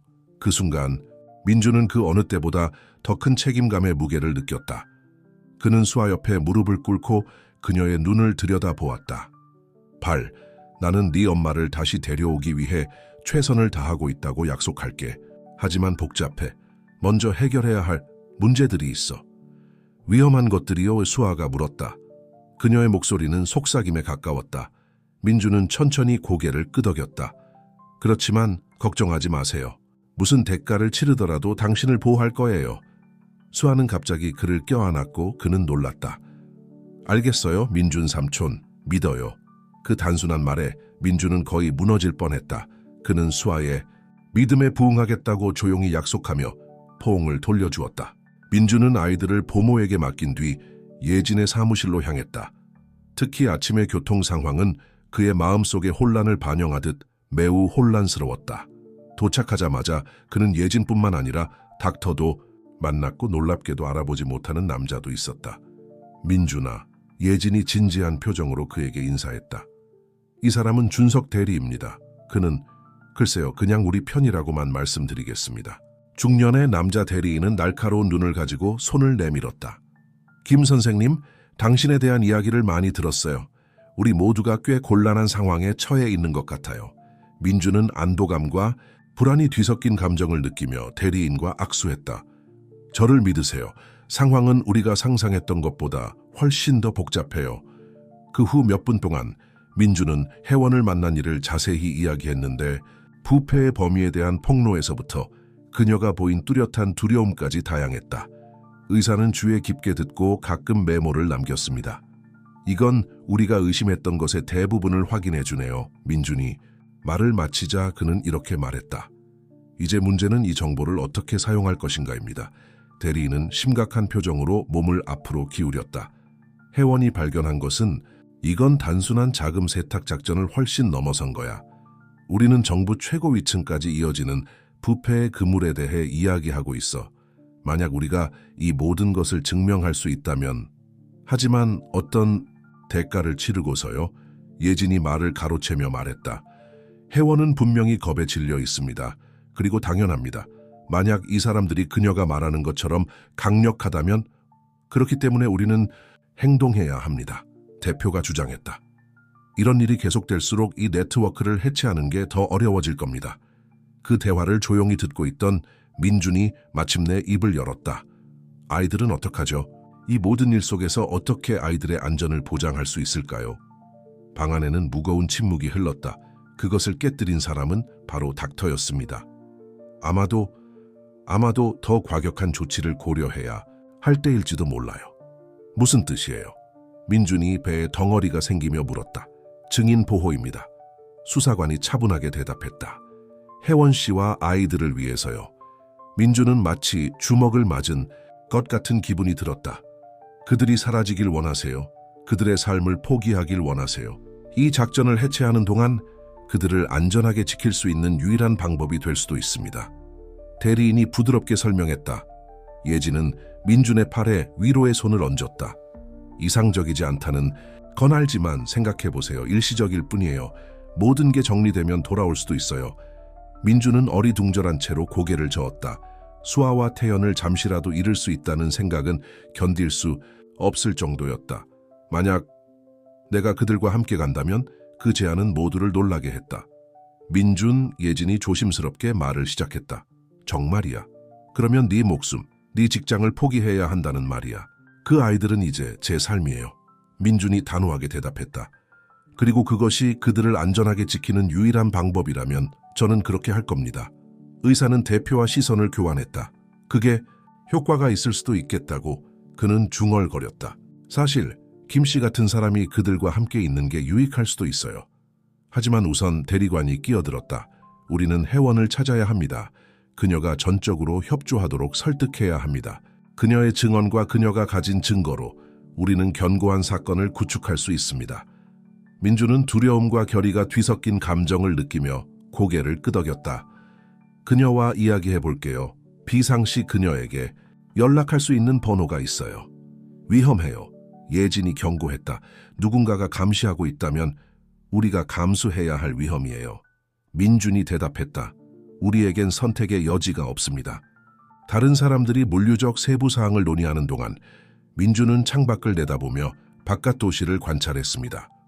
불과 몇 주 전만 해도 여러분의 삶은 사업과 이익에 집중되어 있었습니다. 이제 그는 거의 모르는 두 자녀와 한 번만 만난 여자를 위해 모든 것을 포기하려고 했습니다. 하지만 그는 마음속으로 그것이 옳은 결정이라는 걸 알았습니다. 수아, 태현, 혜원, 그들은 그의 가족이 되었다. 그리고 그는 그들을 보호하기 위해 무엇이든 할 것입니다.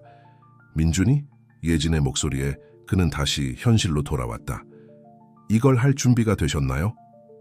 그는 돌아서서 주변에 있는 기대에 찬 얼굴들을 바라보았다. 그는 심호흡을 한 뒤 고개를 끄덕였다. 그렇다. 혜원을 데려와서 이걸 한 번에 끝내자. 민주는 사무실을 나서면서 자신의 인생에서 가장 위험하고 중요한 여정을 시작하게 된다는 것을 깨달았습니다. 하지만 수아와 태연의 모습을 떠올리자 그는 그 어느 때보다 더 큰 결심을 하게 됐다. 아침 해가 도시 위로 비치며 거리에서 벌어지는 드라마와 위험에는 무관심했다. 민준에게 그것은 새로운 장의 시작이었고 상상할 수 없는 도전을 약속하는 것이었지만 그의 삶에 들어온 예상치 못한 가족에게 행복한 결말의 가능성도 있었습니다.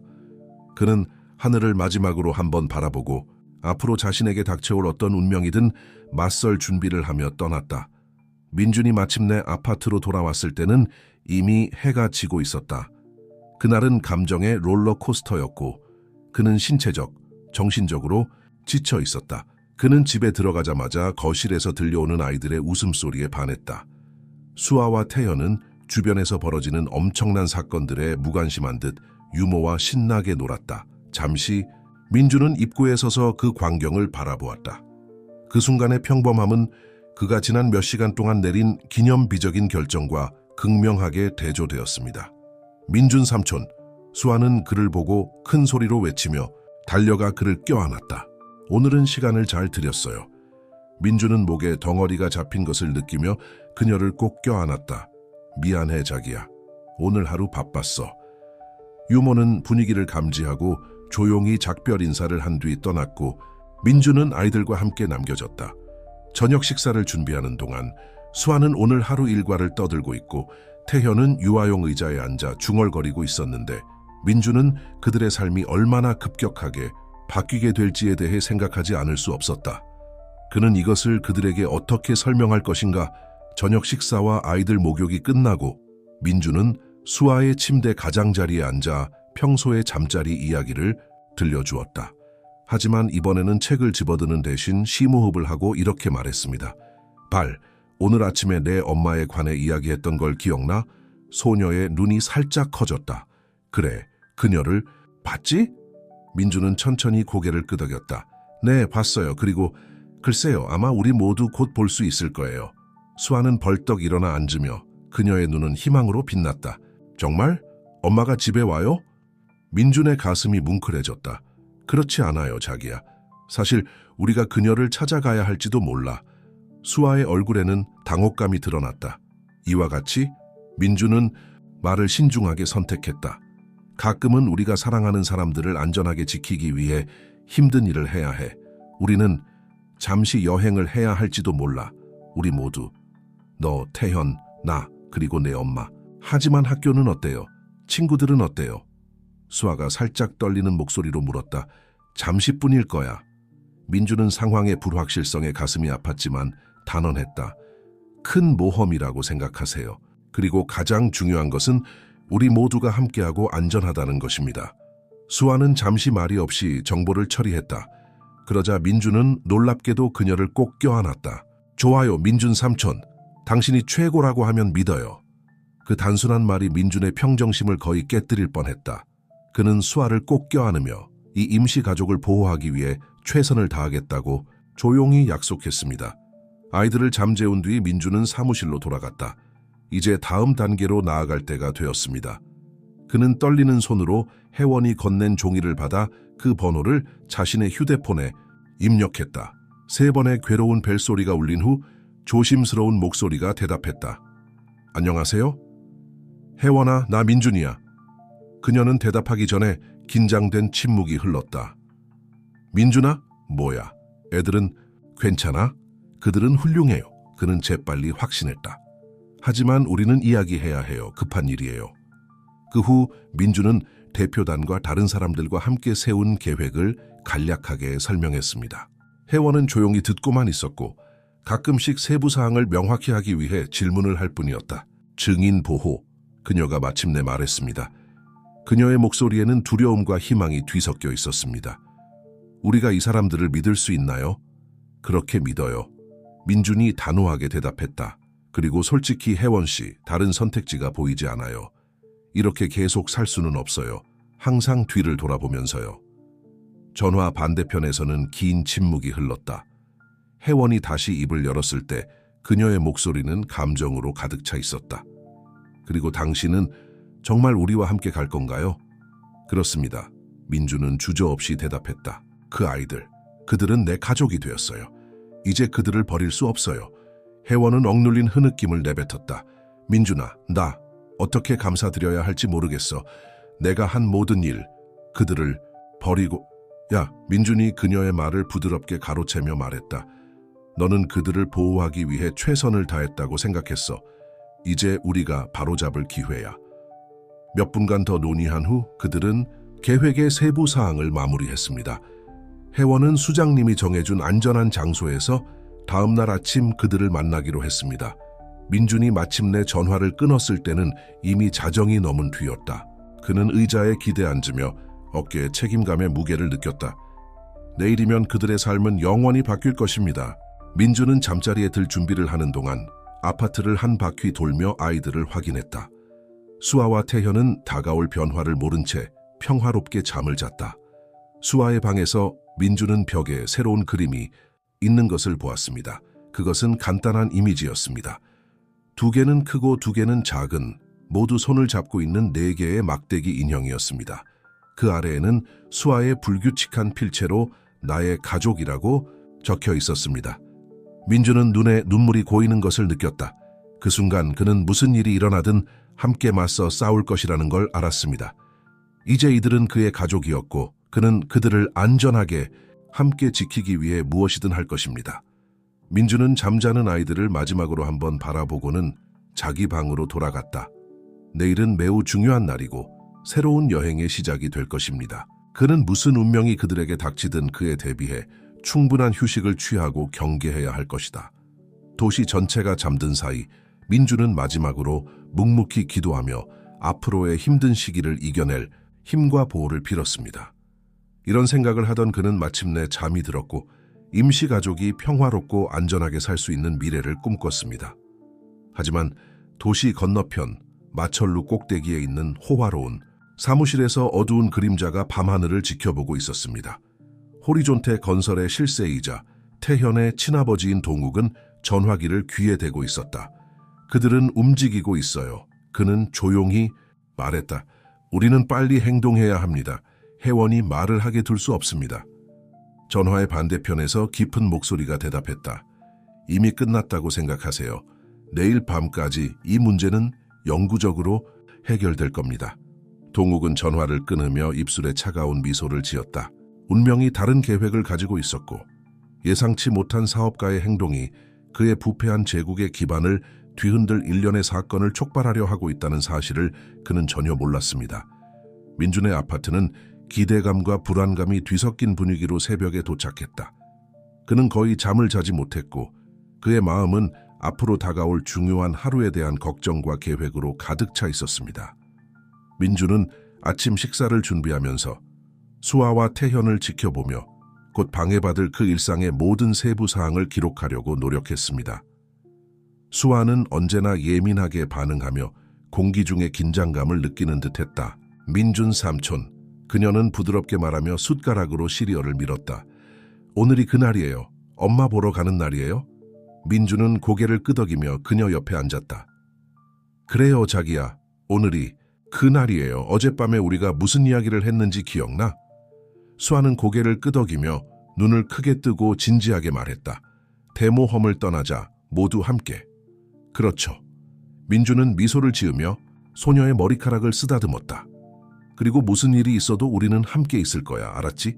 아침 식사 후 민준 씨는 아이들이 각자 작은 가방을 챙기는 것을 도우며 마치 깜짝 캠핑 여행 같은 것이라고 설명했습니다. 수아는 엄마를 만나고 싶은 마음이 간절했지만 좋아하는 장난감을 챙기면서 불안함을 완전히 감출 수는 없었다. 정확히 9시 정각에 초인종이 울렸습니다. 민준은 태연을 무릎에 앉히고 수아를 옆에 앉힌 채 문을 열었고 예진과 의사 선생님을 만났다. 모든 게 준비됐어? 예진이 물었다. 그녀의 전문적인 어조는 자신의 걱정을 거의 감추지 못했다. 민준은 고개를 끄덕였다. 네, 준비되었습니다. 만남의 장소로 가는 여정은 긴장되고 조용했다. 민준은 수아를 보호하는 팔로 그녀를 꼭 껴안았고 태현은 그의 무릎에 편안히 누워 잠을 잤다. 차창 밖으로는 드라마가 펼쳐지는 것도 모른 채 도시가 흐릿하게 지나갔다. 마침내 그들은 도시 외곽의 눈에 띄지 않는 집에 도착했습니다. 대리인은 입구에서 그들을 기다리고 있었는데 그의 얼굴은 집중하는 표정으로 가득 차 있었습니다. 그들은 차에서 내리면서 그녀가 여기 있어요 라고 말했습니다. 안에 있어요.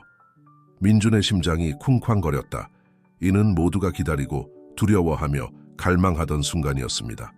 집 안 검소하게 꾸며진 거실에서 혜원은 서 있었는데 그녀의 몸은 마치 끊어질 듯한 바이올린 현처럼 긴장되어 있었다. 문이 열리고 수아가 나타나자 마치 시간이 멈춘 것 같았다. 엄마, 수아의 비명소리가 침묵을 깨고 누구도 반응하기 전에 소녀는 달려가 혜원의 품에 몸을 던졌다. 혜원은 무릎을 꿇고 수아를 꼭 껴안았고 그녀의 얼굴에는 눈물이 흘러내렸다. 나의 사랑, 나의 아기야. 그녀는 흐느끼며 딸의 얼굴을 키스로 덮었다. 민준은 태연을 꼭 껴안은 채 천천히 다가갔다. 혜원이 고개를 들어 아기를 보자마자 또다시 흐느끼며 울음이 터져 나왔다. 태연아. 그녀는 속삭이며 떨리는 손을 내밀어 소년의 얼굴을 만졌다. 오랜 시간 동안 세상은 그 작은 집단으로 축소된 듯했다. 혜원은 수아를 껴안고 한 손으로 태연을 부드럽게 쓰다듬었고 민주는 안도감과 애정 그리고 아직 말로 표현할 수 없는 무언가의 아픔이 뒤섞인 감정을 느끼며 그 광경을 지켜보았다. 결국 그 순간을 깨뜨린 사람은 대표자였다. 방해해서 미안합니다. 그는 부드럽게 말했다. 하지만 우리는 움직여야 합니다. 한 곳에 너무 오래 머무르는 것은 안전하지 않습니다. 혜원은 고개를 끄덕이고 마지못해 수에게서 조금 떨어져 나갔지만 그녀는 여전히 수아를 가까이에 두고 있었다.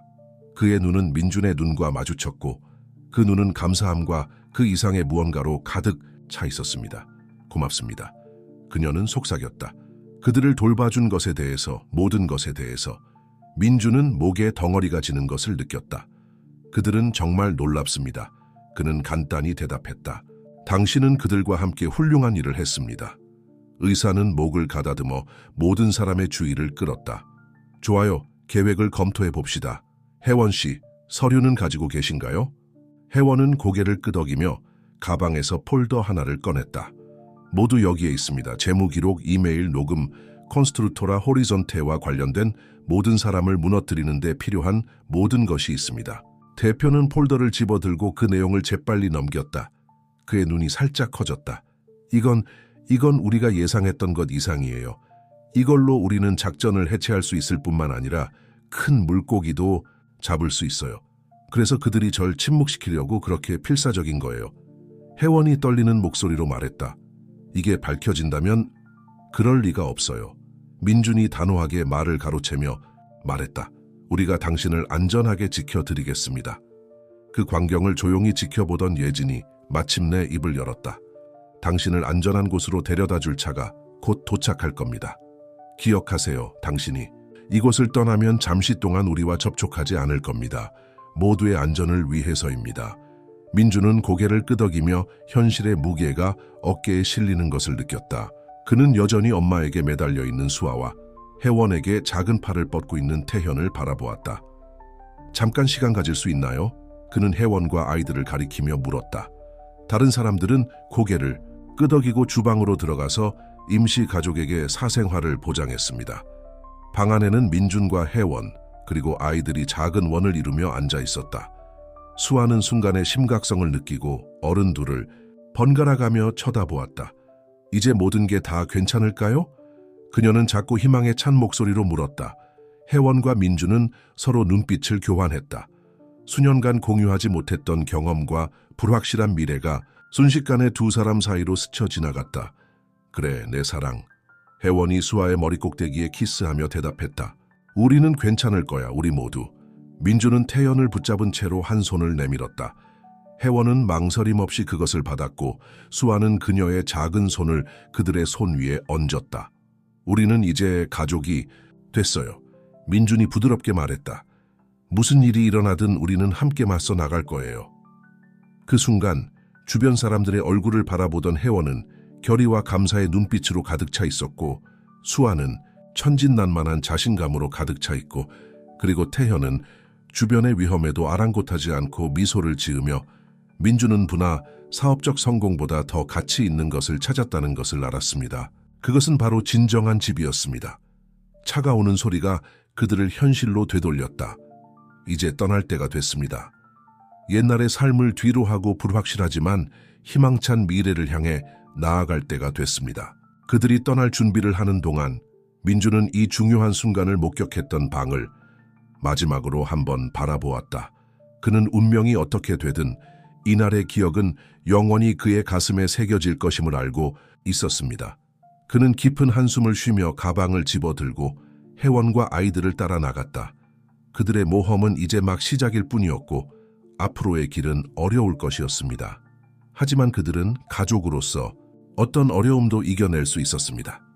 마을 반대편에서 동욱은 혜원이 다시 실종되었다는 소식을 접했다. 이번에는 아이들과 그들을 돌보던 사업가와 함께였다. 그의 얼굴은 분노의 가면으로 일그러졌다. 그들을 찾아라. 그는 전화기에 대고 으르렁거렸다. 어떻게든 상관없어. 찾아서 이걸 영원히 끝내자. 그는 자신의 말이 혜원과 민준 그리고 아이들의 운명뿐만 아니라 도시 전체의 미래를 바꿀 일련의 사건의 촉발제가 되리라고는 상상도 못했다. 마지막 전투가 시작되려 하고 있었고 무사한 사람은 아무도 없을 것이다. 민준과 혜원 그리고 아이들을 태운 차가 시내를 떠났을 때 오후 해는 이미 지기 시작했습니다. 차량 안은 뚜렷한 침묵으로 가득 차 있었고 태현이 가끔 중얼거리는 소리와 엔진의 부드러운 으르렁거림만이 침묵을 깨뜨렸다. 수아는 뒷좌석에 앉은 혜원과 민준 사이에 앉아 마치 두 어른의 얼굴 표정 하나하나를 기억하려는 듯 시선을 번갈아가며 움직였다. 혜원은 딸을 보호하는 팔로 어깨를 감싸 안고 다른 한 손으로는 민준의 팔을 꽉 잡았다. 우리는 정확히 어디로 가고 있는 거지? 혜원은 마침내 잠이 든 태현을 깨우지 않기 위해 낮은 목소리로 물었다. 민준은 경찰서장이 지정한 신중한 요원인 운전사와 눈빛을 교환한 후 대답했다. 지금은 정확한 세부사항을 모르는 게 최선입니다. 제가 아는 건 도시를 벗어난 안전한 곳이라는 것뿐입니다. 모든 게 정리될 때까지 머물 수 있는 곳이죠. 혜원은 천천히 고개를 끄덕였다. 그녀의 눈에는 두려움과 안도감이 뒤섞여 있었다. 얼마나 걸릴 것 같아요? 솔직히 말해서 모르겠어요. 민준이 인정했다. 하지만 당신이 제공한 증거에 따르면 보안관은 몇 주 안에 전체 작전을 해체할 수 있다고 믿습니다. 귀를 기울이고 있던 수아가 마침내 입을 열었다. 엄마, 왜 나쁜 사람들이 엄마를 쫓는 거예요? 혜원과 민주는 걱정스러운 눈빛을 교환했다. 이렇게 복잡하고 위험한 상황을 아이에게 어떻게 설명할 수 있을까요? 여보, 혜원이 조심스럽게 말을 시작했다. 어른들이 가끔 잘못된 일을 해요. 저는 그런 잘못된 일을 알게 되었고 그것을 바로잡는 데 도움을 주고 싶어요. 하지만 어떤 사람들은 진실이 알려지기를 원하지 않아요. 그래서 우리가 옛저택에 숨어야만 했던 거야? 수아는 나이에 비해 이해심이 가득한 큰 눈으로 물었다. 혜원은 고개를 끄덕이며 눈에 눈물이 고였다. 그래, 내 사랑, 이 모든 일에 대해 미안해. 나는 그저 너를 안전하게 지키고 싶었을 뿐이야. 민주는 그 순간의 감정을 느끼고 손을 내밀어 혜원의 어깨를 살짝 꽉 쥐었다. 그리고 이제 우리는 모두 함께합니다. 우리는 가족으로서 이 문제에 직면할 것입니다. 혜원은 가족이라는 단어의 사용을 눈여겨보았다. 그녀는 민준을 바라보았는데 고마움과 더불어 눈에 더 깊은 의미가 뒤섞여 있었다. 고맙습니다. 그녀는 속삭였다. 모든 것에 대하여. 그 다음 몇 시간은 속삭이는 대화와 긴 시간의 묵상적인 침묵이 뒤섞인 가운데 지나갔습니다. 밤이 되면서 도시 풍경은 열린 들판으로 바뀌고 결국에는 산악지형으로 변했습니다.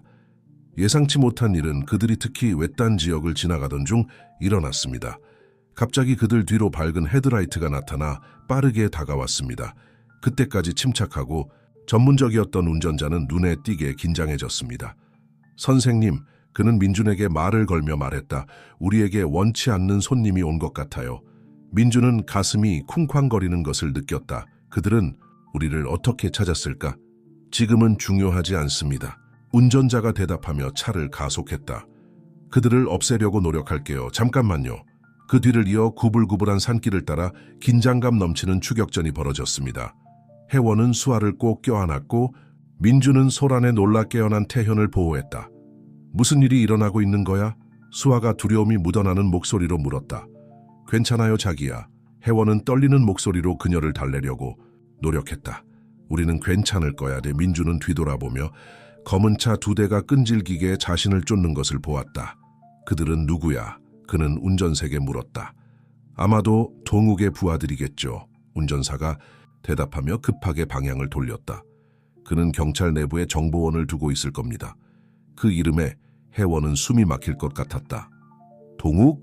하지만 어떻게? 민주는 그녀를 바라보며 혼란스러워했다. 그 사람을 아시나요?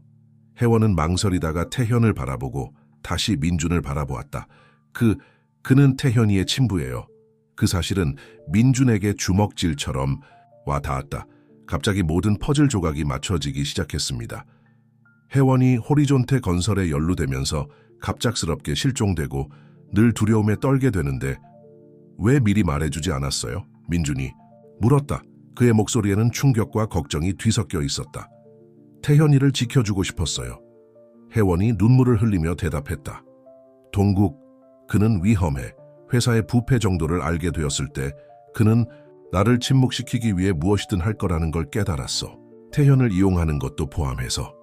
차가 또다시 급커브를 돌며 거의 미끄러질 뻔하자 대화는 갑자기 중단되었다. 뒤쫓는 차량들이 점점 가까이 다가왔습니다. 운전사는 우리는 그들을 오래 잃지 않을 겁니다 라고 경고했다. 몇 마일 앞에 작은 마을이 있어요. 제가 그곳으로 가도록 노력할게요. 도움을 구하거나 숨을 곳을 찾을 수 있을지도 몰라요. 그 다음 몇 분은 정말 공포스러웠습니다. 차는 길을 따라 구불구불 달려갔고 추적자들은 바로 뒤를 따랐다. 수아는 소리 없이 울었고 태현은 긴장감을 느낀 듯 징징거리기 시작했다. 마침내 작은 마을에 불빛이 지평선에 나타났습니다. 운전자는 도시 지역의 비교적 안전한 곳에 도달하기로 결심하고 더욱 속도를 올렸습니다. 하지만 운명은 다른 계획을 가지고 있었습니다. 도시에 들어가기 전 마지막으로 방향을 틀었을 때 타이어 하나가 터졌습니다. 차는 도로변에 멈추기 전에 통제 불능 상태로 회전했습니다. 나가세요! 운전사가 소리를 지르며 뛰어내려 권총을 꺼냈습니다. 도시로 달려가 내가 그들을 지연시킬게. 민주는 주저하지 않았다. 그는 태현을 꽉 붙잡고 수아의 손을 잡았다. 갑시다. 혜원은 그들이 도시의 불빛을 향해 달리는 것을 바짝 뒤따랐다. 그들 뒤로는 밤에 총소리가 울려 퍼졌고 엔진 소리와 타이어가 아스팔트 위를 삐걱거리는 소리가 뒤섞여 들렸다. 그들이 작은 마을에 희미하게 밝은 거리를 달리면서 민주는 그들이 안전과는 거리가 멀다는 것을 알았습니다. 하지만 혜원과 그 옆에 있는 아이들을 바라보면서 그는 마음속에서 강렬한 결의가 솟아오르는 것을 느꼈다. 무슨 일이 있어도 그는 이 가족을 지킬 것입니다. 당신의 가족. 그것이 그의 목숨을 앗아갈지라도요. 밤은 아직 끝나지 않았고 그들을 기다리고 있는 위험은 그들이 상상할 수 있는 것보다 훨씬 더 컸습니다. 하지만 함께라면 어쩌면 아주 아마도 그들은 살아남을 기회가 있었고 마침내 그들이 그토록 원하던 평화를 찾을 수 있었을 것입니다. 민준, 혜원, 그리고 아이들이 작은 마을의 좁고 희미하게 밝은 거리를 달리는 동안 차가운 밤 공기가 얼굴을 스쳤다. 멀리서 들리는 총소리와 아스팔트 위를 삐걱거리는 타이어 소리가 그들을 앞으로 몰고 갔고 두려움은 그들 자신도 모르는 사이에 그들에게 에너지를 불어넣었다. 저기요, 혜원은 숨죽이며 두 개의 오래된 건물 사이의 어두운 골목을 가리켰다. 우리는 잠깐 숨을 수 있어요. 민주는 고개를 끄덕이고 그 무리를 비교적 안전한 그림자 속으로 인도했다. 그들은 차가운 벽돌담에 기대어 서서 숨을 고르고 무서워하는 아이들을 진정시키려고 노력했습니다. 수아는 두려움과 추위에 떨면서 엄마에게 꼭 껴안겼습니다. 엄마, 무서워요. 그녀가 속삭이며 말했고 그녀의 뺨에는 눈물이 조용히 흘러내렸다. 혜원은 그녀를 꼭 껴안고 머리 위에 키스했다. 알아요, 내 사랑. 하지만 괜찮을 거예요. 약속해요. 민주는 여전히 태현을 가슴에 꼭 껴안은 채 조심스럽게 골목길로 내다보았다. 거리는 텅 비어있는 듯 보였지만 다가오는 엔진 소리가 들렸다. 우리는 여기서 지낼 수 없어요. 그는 혜원을 향해 돌아서며 말했다. 그들은 도시 전체를 수색할 거야. 혜원은 고개를 끄덕였다. 그녀의 눈에서는 두려움이 드러났지만 그녀의 얼굴은 결의의 표정을 띠고 있었다. 저는 이런 작은 마을을 알고 있습니다. 근처에 교회나 커뮤니티 센터가 있을 겁니다.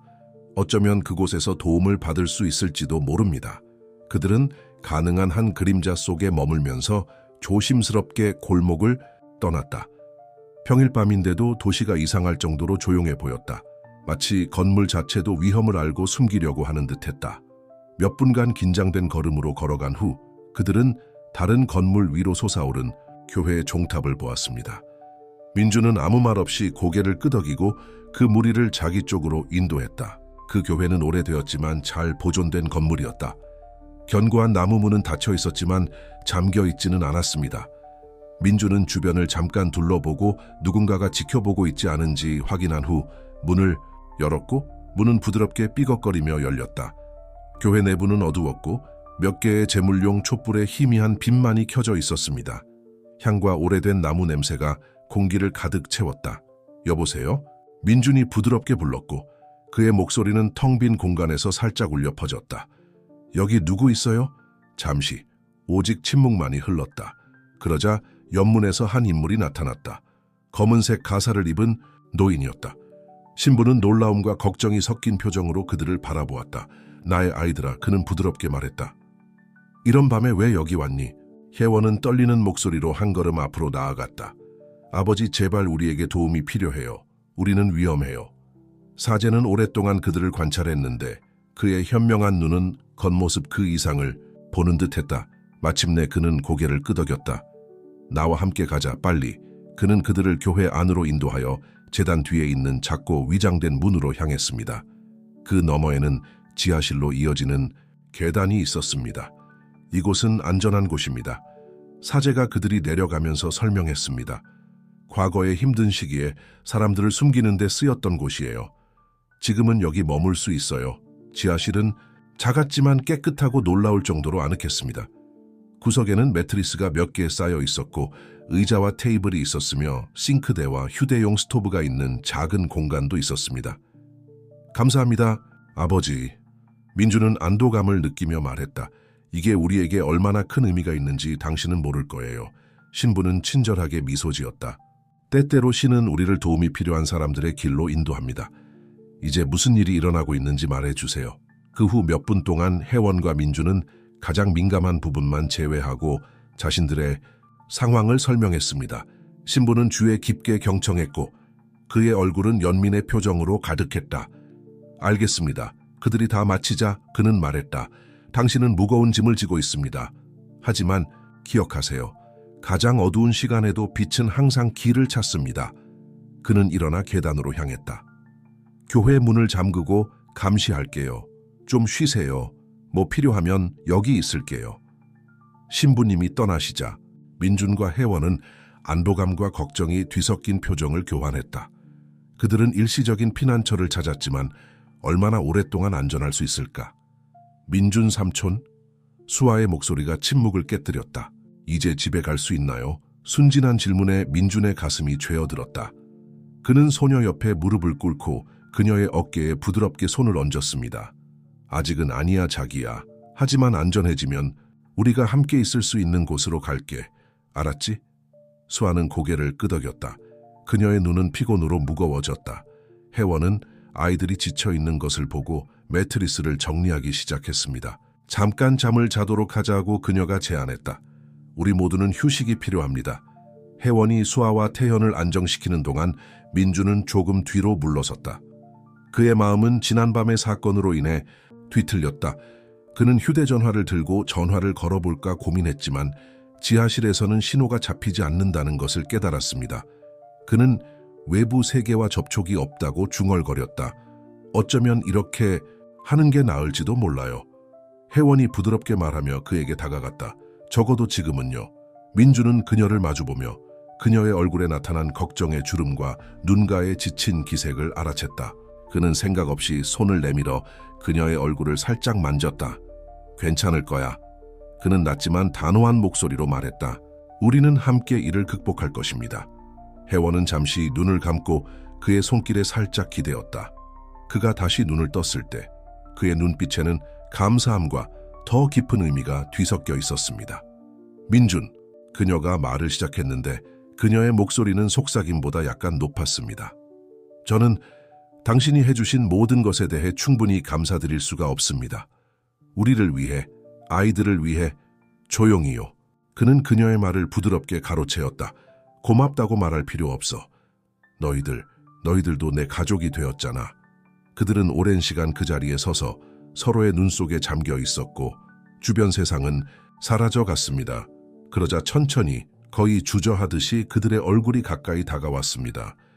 태현이 잠에서 깨어나는 소리가 그 순간을 깨뜨렸다. 혜원이 살짝 몸을 빼내며 뺨에 부드러운 홍조가 감돌았다. 우리도 잠을 자야겠어요. 그녀가 부드럽게 말했다.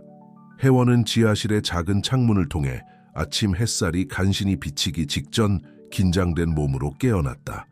몇 초 동안 그녀는 주변 환경을 알아보지 못했다. 즉석 매트리스, 오래된 돌담, 향이 섞인 습기 냄새. 그러자 어젯밤의 기억이 차가운 물통처럼 그녀를 강타했습니다. 그 옆에는 수아와 태현이가 깊이 잠들어 있었습니다. 민주는 가까운 의자에 앉아 있었는데 밤새도록 깨어 있었던 모양이었다. 그의 시선은 먼 곳을 응시하고 있었다. 잠은 잤어? 혜원은 아이들을 깨우고 싶지 않아 부드러운 목소리로 물었다. 민주는 돌아섰고 그의 얼굴에는 피곤한 미소가 있었다. 작은 생각 중이었어. 무슨 말이죠? 우리가 어떻게 여기까지 왔는가? 그는 낮은 목소리로 대답했다. 2주 전만 해도 저는 사업에만 집중하는 사업가였습니다. 지금은 혜원이 그를 대신하여 문장을 완성해 주었다. 이제 그는 위험한 범죄자들에게 쫓기며 여자와 두 아이와 함께 도망치고 있습니다. 민주는 짧고 거의 쓴웃음을 터뜨렸다. 그렇게 말하면 그 가벼움의 순간은 신부가 커피와 빵이 담긴 쟁반을 들고 계단을 내려오면서 방해를 받았습니다. 좋은 아침입니다. 그는 친절하게 말했다. 먹을 것을 가져왔어. 힘을 유지해야 해. 그들이 커피를 마시는 동안 신부는 호기심과 연민의 눈빛으로 그들을 바라보았습니다. 너희는 단순한 도망자가 아니다. 그는 질문이 아니라 진술로 이렇게 말했다. 더 큰 일이 일어나고 있어요. 혜원은 민준과 시선을 교환했다. 신부의 어조에서 뭔가 느껴지는 게 그가 자신이 드러내는 것보다 더 많은 것을 알고 있다는 걸 깨달았다. 당신은 뭔가를 아는 것 같아요. 민준이 조심스럽게 말했다. 신부는 한숨을 쉬며 커피잔을 내려놓았다. 저는 수십 년 동안 이 지역을 알고 있습니다. 저는 당신과 같은 많은 이야기가 여기에서 일어나는 것을 보았습니다. 부패한 시스템에서 도망쳐 정의를 추구하는 사람들. 그는 일어나서 지하실 구석에 있는 먼지 쌓인 오래된 책장으로 걸어갔다. 그는 오래된 책 뒤에서 노랗게 변색된 폴더를 꺼냈다. 신부는 폴더를 열며 동욱이는 이런 종류의 작업에 익숙하지 않아 라고 말했다. 그 다음 몇 시간은 놀라운 발견이었습니다. 자신을 미구엘 신부라고 소개한 이 신부는 수년간의 비밀스러운 조사를 통해 수집한 콘스트루토라 호리존테의 활동에 대한 자세한 파일을 가지고 있었습니다. 그는 교회는 항상 알고 있었습니다라고 설명했습니다. 하지만 구체적인 증거는 찾기 힘들었어. 회원, 네가 가진 게 모든 걸 바꿀 수 있어. 회원은 서류를 넘기며 읽었다. 매 페이지마다 눈이 휘둥그레졌다. 이 기록들은 내가 찾은 것보다 오래되었습니다. 부패가 우리가 상상했던 것보다 더 오래되었다는 것을 보여줍니다. 민주는 사업가로서의 마음으로 모든 세부 사항을 분석하며 주에 깊게 지켜보았다. 이것은 우리가 가장 예상치 못한 곳에서 동맹을 가질 수 있다는 것을 의미합니다. 신부는 고개를 끄덕였다. 정확히 그렇습니다. 시스템 내부에는 이 범죄 네트워크를 해체하고 싶어하는 사람들이 있습니다. 하지만 그들에게는 구체적인 증거가 필요했습니다. 이때 수아는 눈을 비비며 깨어났다. 민준 삼촌, 우리는 어디에 있는 거야? 민준은 그녀를 꼭 껴안았다. 우리는 안전해요, 자기야. 지금은. 휴대전화 소리가 분위기를 깨뜨렸다. 신부의 휴대전화는 밤새도록 은밀하게 충전되어 있었습니다. 그는 대답하며 그의 표정은 차분함에서 진지함으로 빠르게 바뀌었다. 알겠습니다. 그는 말했다. 네, 알려드리겠습니다. 전화를 끊었을 때 그의 얼굴은 긴장되어 있었다. 우리한테 시간이 별로 없어. 경찰서장님께서 너를 보호하기 위한 작전을 조직하고 있어. 하지만 동욱이 네가 어디 있는지 이미 알고 있어. 민주는 가슴이 쿵쾅거리는 것을 느꼈다. 우리는 무엇을 하나요? 비밀의 길이 있습니다. 신부는 책장 뒤에 있는 숨겨진 통로를 가리키며 말했다. 독재에 대한 저항 중에 지어졌습니다. 그것은 그들을 눈에 띄지 않게 도시 밖으로 끌어낼 수 있습니다. 혜원은 민준을 바라보았는데 그녀의 눈에는 두려움과 결의가 뒤섞여 있었다. 준비됐어요. 그들이 떠날 준비를 하는 동안 신부는 혜원에게 그가 모은 모든 서류를 건네주었다. 그는 진실은 항상 길을 찾는다고 말했다. 당신은 침묵을 지킨 많은 사람들의 희망입니다. 임시가족은 무슨 운명이 자신들에게 닥칠지 모른 채 또 다른 탈출을 준비했습니다. 하지만 이제 그들은 이전에는 없었던 것을 갖게 되었습니다. 증거와 동맹, 그리고 무엇보다도 서로를 갖게 된 것입니다. 미구엘 신부는 그들이 떠나는 것을 바라보며 조용히 기도를 드렸습니다. 진실을 향한 싸움은 이제 막 시작일 뿐이었습니다. 비밀 통로는 좁고 습기가 많아서 성인 2명이 나란히 지나갈 수 있을 정도였습니다. 민주는 태연을 한 팔로 꼭 껴안고 다른 한 손에는 신부님께서 빌려주신 등불을 들고 일행을 이끌었다. 혜원은 수아의 뒤를 바짝 따라갔고 두 사람은 모든 소리에 주의를 기울였다. 고대의 돌담은 다른 시대, 다른 절박한 탈출에 대한 이야기를 속삭이는 듯했다. 이 구절은 우리를 어디로 데려갈까요? 민주는 신부에게 낮은 목소리로 물었고 신부는 그들을 몇 미터 동안 따라왔다. 도시 외곽, 오래되어 버려진 수도원, 뒤에요. 신부가 대답했습니다. 아는 사람이 별로 없는 길입니다. 군사 독재에 저항할 때 사용했던 길입니다. 수아는 두려움에도 불구하고 호기심이 생겨서 주위를 둘러보았습니다. 비밀의 모험 터널 같은 거야? 혜원의 지친 얼굴에 잠깐 미소가 스쳤다. 그런 것 같아요, 자기야. 시간은 느리게 흘러갔다. 터널은 끝이 없어 보였고 예상치 못한 곡선과 가파른 경사가 있었다. 태현은 몸을 꿈틀거리기 시작했고 그의 작은 소리가 긴장된 침묵을 깨뜨릴 듯했다. 쉿. 민준이 아기를 흔들며 속삭였다. 괜찮아, 꼬마야. 갑자기 멀리서 들려오는 소리에 그들은 얼어붙었다. 단계, 목소리, 누군가 그들을 따라오고 있었습니다. 빨리요, 신부가 속삭였다. 계속해, 네가 누구든 내가 지연시킬게. 혜원은 수아를 더욱 꼭 껴안았다. 아니요, 그녀는 단호하게 말했다. 우리는 그를 남겨두지 않을 거예요. 민주는 잠깐 눈짓하며 동의했다. 모두 함께. 그들 뒤에서 오는 발소리가 점점 가까워졌다. 남자들의 목소리는 분명히 무언가를 찾고 있었습니다. 아니면 누군가. 너무 가까워요. 혜원이 중얼거렸다. 그녀의 몸은 끊어질 듯한 밧줄처럼 긴장되었다. 민주는 앞을 바라보았다. 희미한 불빛이 출구를 알렸다. 거의 다 왔어요. 라고 그는 말했다. 힘내세요. 수아는 어른들의 두려움을 느끼고 엄마의 손을 조용히 꽉 쥐었다. 긴장감을 느낀 태현은 놀랍게도 민준의 품에 안겨 움직이지 않았다. 이제 발소리가 뚜렷하게 들렸습니다. 누군가가 그들을 매우 가까이서 따라왔습니다. 서둘러요.